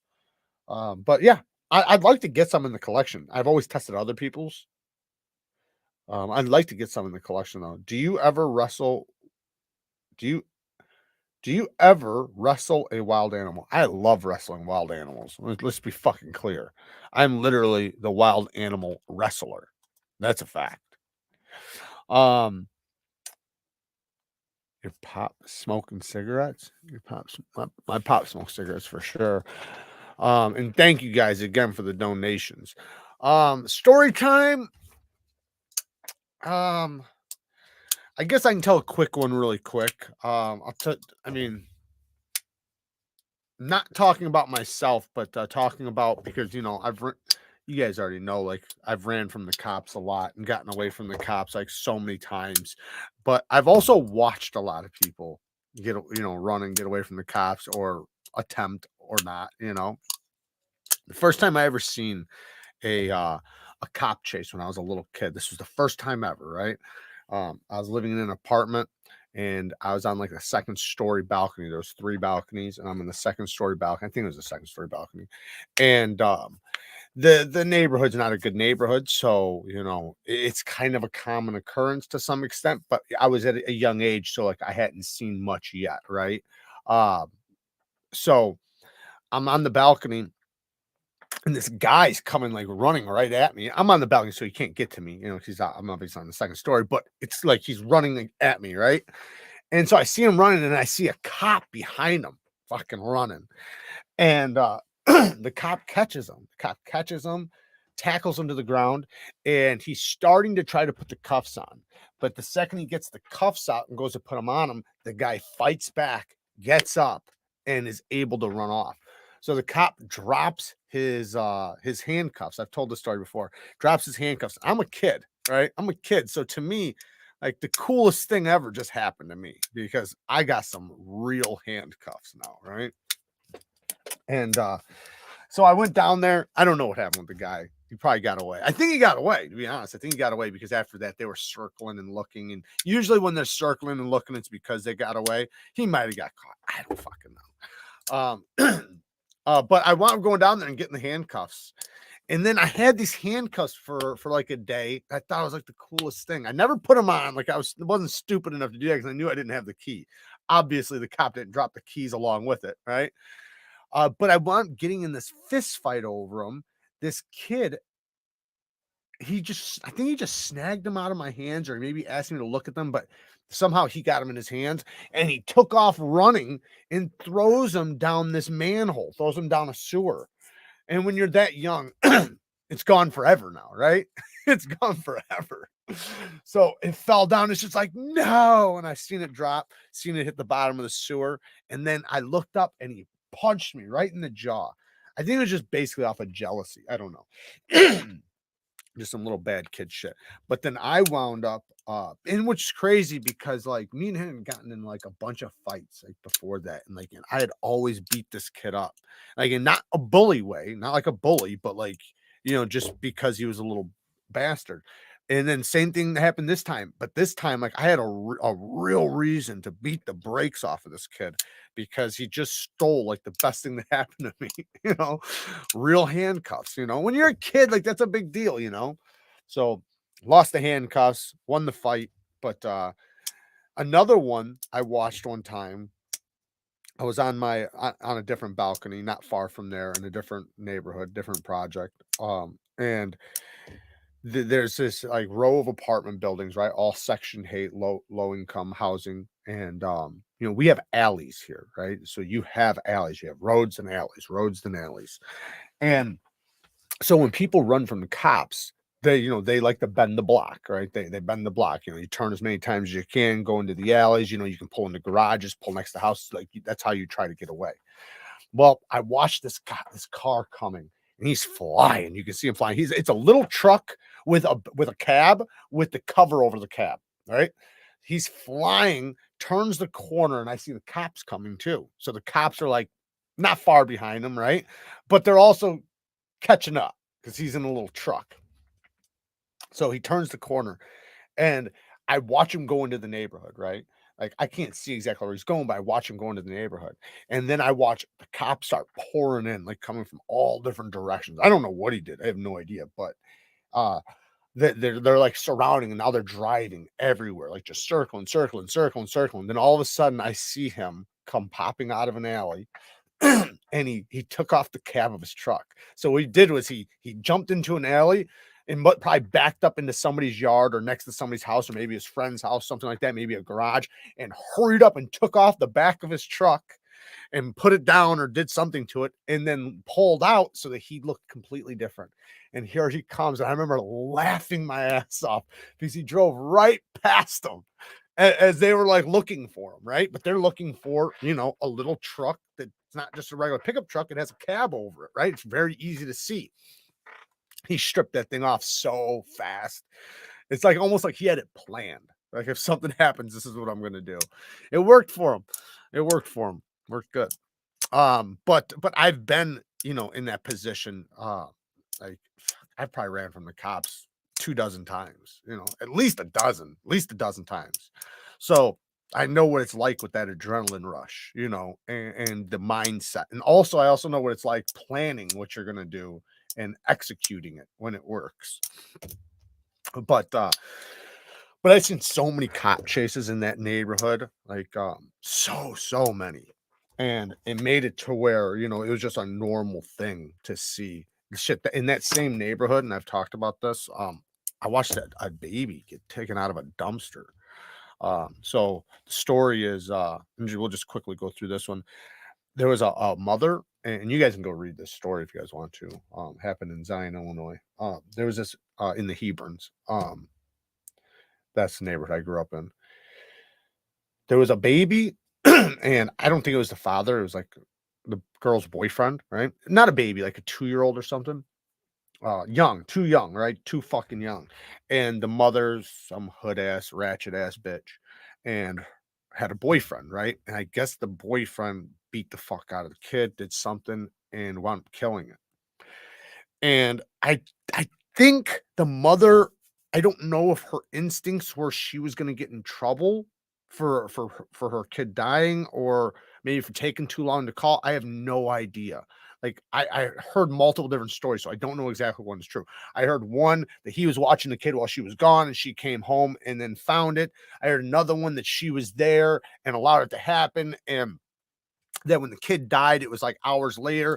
But what inevitably happened, what really happened, the facts of the story are the kid was brutally beaten to death and then shoved in a backpack and was shoved in a dumpster. And the cops, I don't know how, somebody like reported like the some like a kid was missing or something, like something happened to this kid. I don't know how or anything like that. I have no idea, but the cops wound up catching on, took them in, right, for interrogation, asking like, where's your kid at? Where's your kid at? And she was trying to claim like he was missing or something. Well, it's like, why didn't you report him missing then, right? So maybe they did, I don't know, but then they started investigating. So now these cops are all over my neighborhood, like all over, and they're searching everything everywhere. Obviously, it's a little baby, right? Um, but then they searched the dumpsters and the garbage cans and didn't come up with anything. They didn't get anything. Well, what happened was the guy had it in a dumpster, like maybe a couple blocks down, and was worried that they were gonna make it to there, so he wound up going and getting the backpack and then bringing it and dumping it in a garbage or a dumpster they already searched. But here's the thing, they did 2 searches. So they did the first search going through sweeping, and then they did a follow-up search, which searched all the same dumpsters again, and they found him on the second search. So they know he wasn't in the first time. They know that the because there's, you know, there's semi camera footages and shit, but so stuffed him in a backpack and they pulled him out of a dumpster. And it's just sad, you know, like to think, you know, a little kid. Like I've seen a lot of violence to a lot of adults. But when it's like little kids like that, man, it's like fuck, man. Especially, you know, because you know they're you know, there's nothing they can do about it. You know, he was a toddler. Um, that's the first people they look at usually. Yeah, for sure. It's the first people, as it should be. As it should be, because it's under your watch, right? It's under your watch, so it's your responsibility. Now, granted, things happen. I understand things happen, but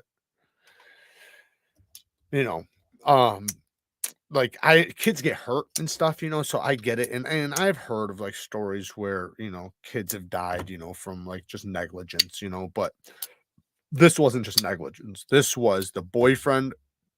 I think I heard, and like I said, I don't know everything that's true, but I heard that the baby was crying and he was trying to get it to stop crying and was like, which is, if you know anything, you know how fucking retarded that sounds, right? Like you're gonna make it cry more. That's it. Like that's not the way you get a baby to stop crying. But yeah, cops always have to wait. cops always have 2 different cop searches the same spot to be thorough, and that's what they did. And that's what they and especially in a situation like this, where, like, it needs to be a thorough search. If you ran from the cops 2 dozen times, about how many times did you still get caught? I've been caught a bunch of times, but most of the time when I was, like, caught, like, I didn't try to run. Like, there was times I had things planned and set up to execute, you know? But usually when I ran, I got away. I got away most of the times, but there were times I got busted, or there was times I was about to or, like, attempt to, and I didn't, and then there's times, like, where I got busted and I would have and was gonna, but I weighed out my options, Sometimes you gotta weigh out your options, like, I'm not trying to get shot here, whatever. So you you don't, right? But in a lot of times when I had an opportunity and I could run, like I knew I had a good chance, right? So I did it. And I mean, fuck, man, I've scaled buildings. I've even broken into people's places to hide. I've done a lot when it comes to running from cops. Um, did a dog ever get you? No, but I've had the dogs chase me. I've gotten away from the dogs. The way you get away from dogs, you just got to clear fences. You got to jump a lot of fences, as many as possible, over and over and over. And if you're in a neighborhood with a lot of fences, you got a better chance of getting away from the dog. The problem is most people jump the first fence and then hide in the yard, which is dumb. You gotta jump into a yard and then go to the next yard, go to the next yard, go to the next yard, and just do it like that. And you can usually get away from the dog.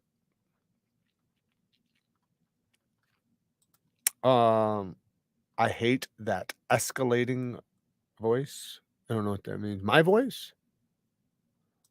I can't believe you're still making a video. Bullshit. Strong. I don't know what you guys are talking about. So I am gonna talk. I am gonna do a video because I know the other day I did that video.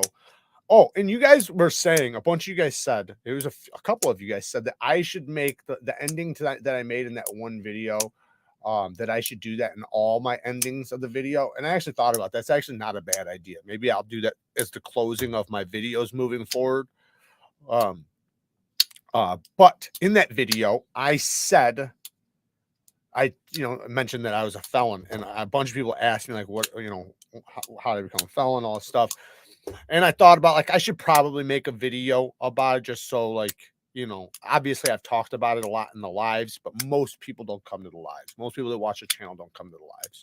So because they don't come to the lives, it does, I should probably just make a video. And plus it'd be good content, it'd be good content. The problem is it'll be like a 20-minute video because I'm going to have to give background and, like, a whole story, not just my charges, right? Because otherwise it's either going to sound better than it is or worse. I don't know which one. So I might as well just do a whole video and just explain everything. Did you see the new Civivi Sentinel strike? Yes, and I want one bad. It looks really dope. Really, really dope. Even inmates know what to do with dipshits that hurt kids. That's very true. That's very, very true. Yeah, actually, I mean, that's the most dangerous place for a child abuser to be in, is be locked up with criminals. You guys, like, people don't realize, like, people in prison and jail, they miss their family. They fucking want nothing more than to go home to their kids, their nieces, their nephews, even if they don't have kids, right? So their little brothers, little sisters, their cousins. So you come in there and you've hurt a kid, and sometimes even women, like, you've hurt women or kids or anything like that. Oh, you are in the most dangerous place ever. Like, you have no idea the level of danger you're in if they find out your record. If they find out your record, you have a good chance. Like, you're gonna have to get in lockdown. Like, there's no way you're gonna want to be in in you're not gonna want to be in general public, because, or general population. If you're in GP, you're gonna get fucking killed. 100%. Like, especially if you hurt a kid. Like, if you've done any type of, like, sexual anythings to children, or abused a child or a family or a mother, and you're in there for that, they will tear you to fucking pieces. I was one time locked up in North Carolina, not for long. like not for long. But when I was in there, they had the the people like that locked up very close because the general population was, they were so close. It was just a small building. It was North Carolina, right? Small little fucking place. Like you could spit across it. So they had this big ass cell with like all the men, locked up. And then they had in the same room, you could see this other cell, and literally every man in there is like just like thinking and waiting and like pondering on how to get to there. So it's like if that guy even just walks out and gets too close to the bars when which the cops don't allow, like they keep them at a distance because every inmate knows if you walk in that room, you've most likely done something that prevents you from coming into this room, which means most likely you've done something like that. And they were fucking like dreaming and like wanting something like that to happen. I got away a few times. Well, every time I got chased, then I quit while I was ahead and stopped doing dumb shit. It's usually the best way to stop getting into shit is to stop doing dumb shit. Uh, I I B&E a bar once and got away clean, but was too hopped up on drugs at the time to even remember doing it. Yeah, it's not. I mean, it's not good to do B&Es when you're fucked up. I actually just lost a friend or somebody I know pretty well died that way when I'm getting stabbed up. I got shanked up breaking into a place all fucked up on drugs. I don't even think they knew what they were doing. But most of the B&Es I've done, I was mostly sober. Even if drugs fueled the stuff, I wasn't like fucked up in the middle of doing it because I wanted a sound mind. Like maybe I was to some extent, but not to the extent what I wouldn't remember. They can even get you in PC. No, they 100% they can. That's what I'm saying. I'm saying like they're all sitting there pondering on how to get to you. So it's like there's no way for you to get away. Even it doesn't matter. It doesn't matter. They can literally, you can be. I've heard of people, and yeah, I've heard of people like in a cell where other people who came up and told the person because they were in celly. That's why the worst thing for you to do is become a celly with one of those people, because people will come up to you and tell you, like, listen, you either take care of this dude or we're going to take care of you. So, you got a choice. You're either going to fucking handle the business with dude or they're going to fuck you up for not doing it because nobody wants to know they're being associated with somebody who would tolerate another man that has hurt a kid or a woman or something. So there's not that, and that's why like nobody wants to be labeled as that. Like nobody wants to be the guy who's willing to tolerate being next to, standing, or being in the same vicinity. So like if you wind up with a celly like that, it's better for you to just fuck them up. It's better for you to just fuck them up right there. Do what you can, get out of this so that you don't have to. And then also you can also just get out of there, right? Like just tell the guards, hey, I'm gonna wind up hurting this guy, and they'll just move you and get you out of there. And if they don't, then you're gonna have to fuck them up. Killing a kid is the worst. I can't understand that. I know, and I have like a deep because I have little brothers, little sisters, nieces, nephews. Like I am huge on protecting children and women. Like I've told you guys so many times. Like I grew up with a lot of sisters, mother. Like so to me, like I am a huge advocate for men protecting women and children. Like I think that that's our duty and our fucking job, 100%. Like if we are here doing anything besides keeping society rolling and making sure women and children have food and clothing and houses and all that shit, besides all that, we're also the defenders, right? We're supposed to be the first line, of defense, of protection for them. So when a man is willing to do that, to me, that's like the most unnatural thing any man can do. Like you're literally stepping out of being a man and becoming a fucking bitch.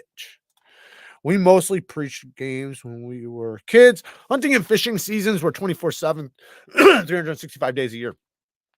Yeah, I did a lot of hunting growing up. And I miss hunting. I want to go hunting again, man. I hunted my whole life. I love hunting. Had 3 years clean and just recently relapsed on Xanax and alcohol. I'm sorry to hear that, Tommy. Good thing, good for you on the 3 years. Well, hopefully you don't keep fucking up, man. Just get rid of the Z's and because Z's, man, mixing Z's and alcohol, man, that's not good for you, man. You're gonna lose time, you're gonna lose money, you're gonna lose a lot. Just try to, fight those demons, man. Fight those demons. And I'm not saying anybody's perfect, man. I'm not perfect. I've, fucked up so many times, but it's good to know like what you can and can't do. Like with me, right? I've never had a problem with alcohol. If I have a few drinks, it doesn't matter. I have a few drinks, a few times a year. So that's never bothered me, right? There's certain things that just don't affect me and don't bother me like that, right? So you got to know yourself. And I think the best thing to do is to fill the bad habits with really good habits. So like, and I'm talking about like super healthy, great quality habits, like something that like exercising every day and getting addicted to that. Like literally get your mind into exercising and working out and and being tough. Maybe drinking a gallon of water a day or something, right? Like being addicted to that. Like try getting addicted to protein and like just things like that, because you absolutely can if you just put your mindset into it the same way you do with the other things. I know people think like, how could you ever get addicted to eating healthy and stuff? And it's like, well, because you're counting calories, you're paying attention to your weight, you're like, there's the little details, you're engulfing yourself in it fully, you're watching tons of content on it, videos on it, you're understanding it, you're learning it, and it can make it to where the time you put in fucking yourself up, you can fix it, right? We're very adaptable, very, very adaptable. But I wish you the best though, brother. Jared, I got to roll, man. I know I'm leaving too, guys. I love you guys, man. I appreciate all you guys hanging out with me and talking shit. I know we get we get into the weeds over here, don't we? I know it's a mental thing, Tommy. I know it is. Trust me. I know, man. I know, man. But I wish you the best, man. I wish you the best, and I hope you can fight through it mentally. I know it can be a son of a bitch, but I do wish you the best, guys. Thank you guys for all the donations tonight. Thank you guys for all the support and love. Shout out to the new members. We do 2 Bag Gang lives a month. We are going to start adding on more stuff to that. Hopefully now I can catch back up now that I can upload videos again. I know I haven't uploaded nothing in 2 days. I will have something uploaded tomorrow, I promise. I'm gonna get as much recorded as possible so I can start pumping shit out, because I am backed up like bad because of these past couple days. So I love you guys. Until next time, peace. Oh, wait, no, I'm supposed to end it differently. Well, I'm supposed to end it like this because I said I was gonna end it differently now, right? What was it? Work hard, stay tough. Society's relying on you. Love you guys. Peace.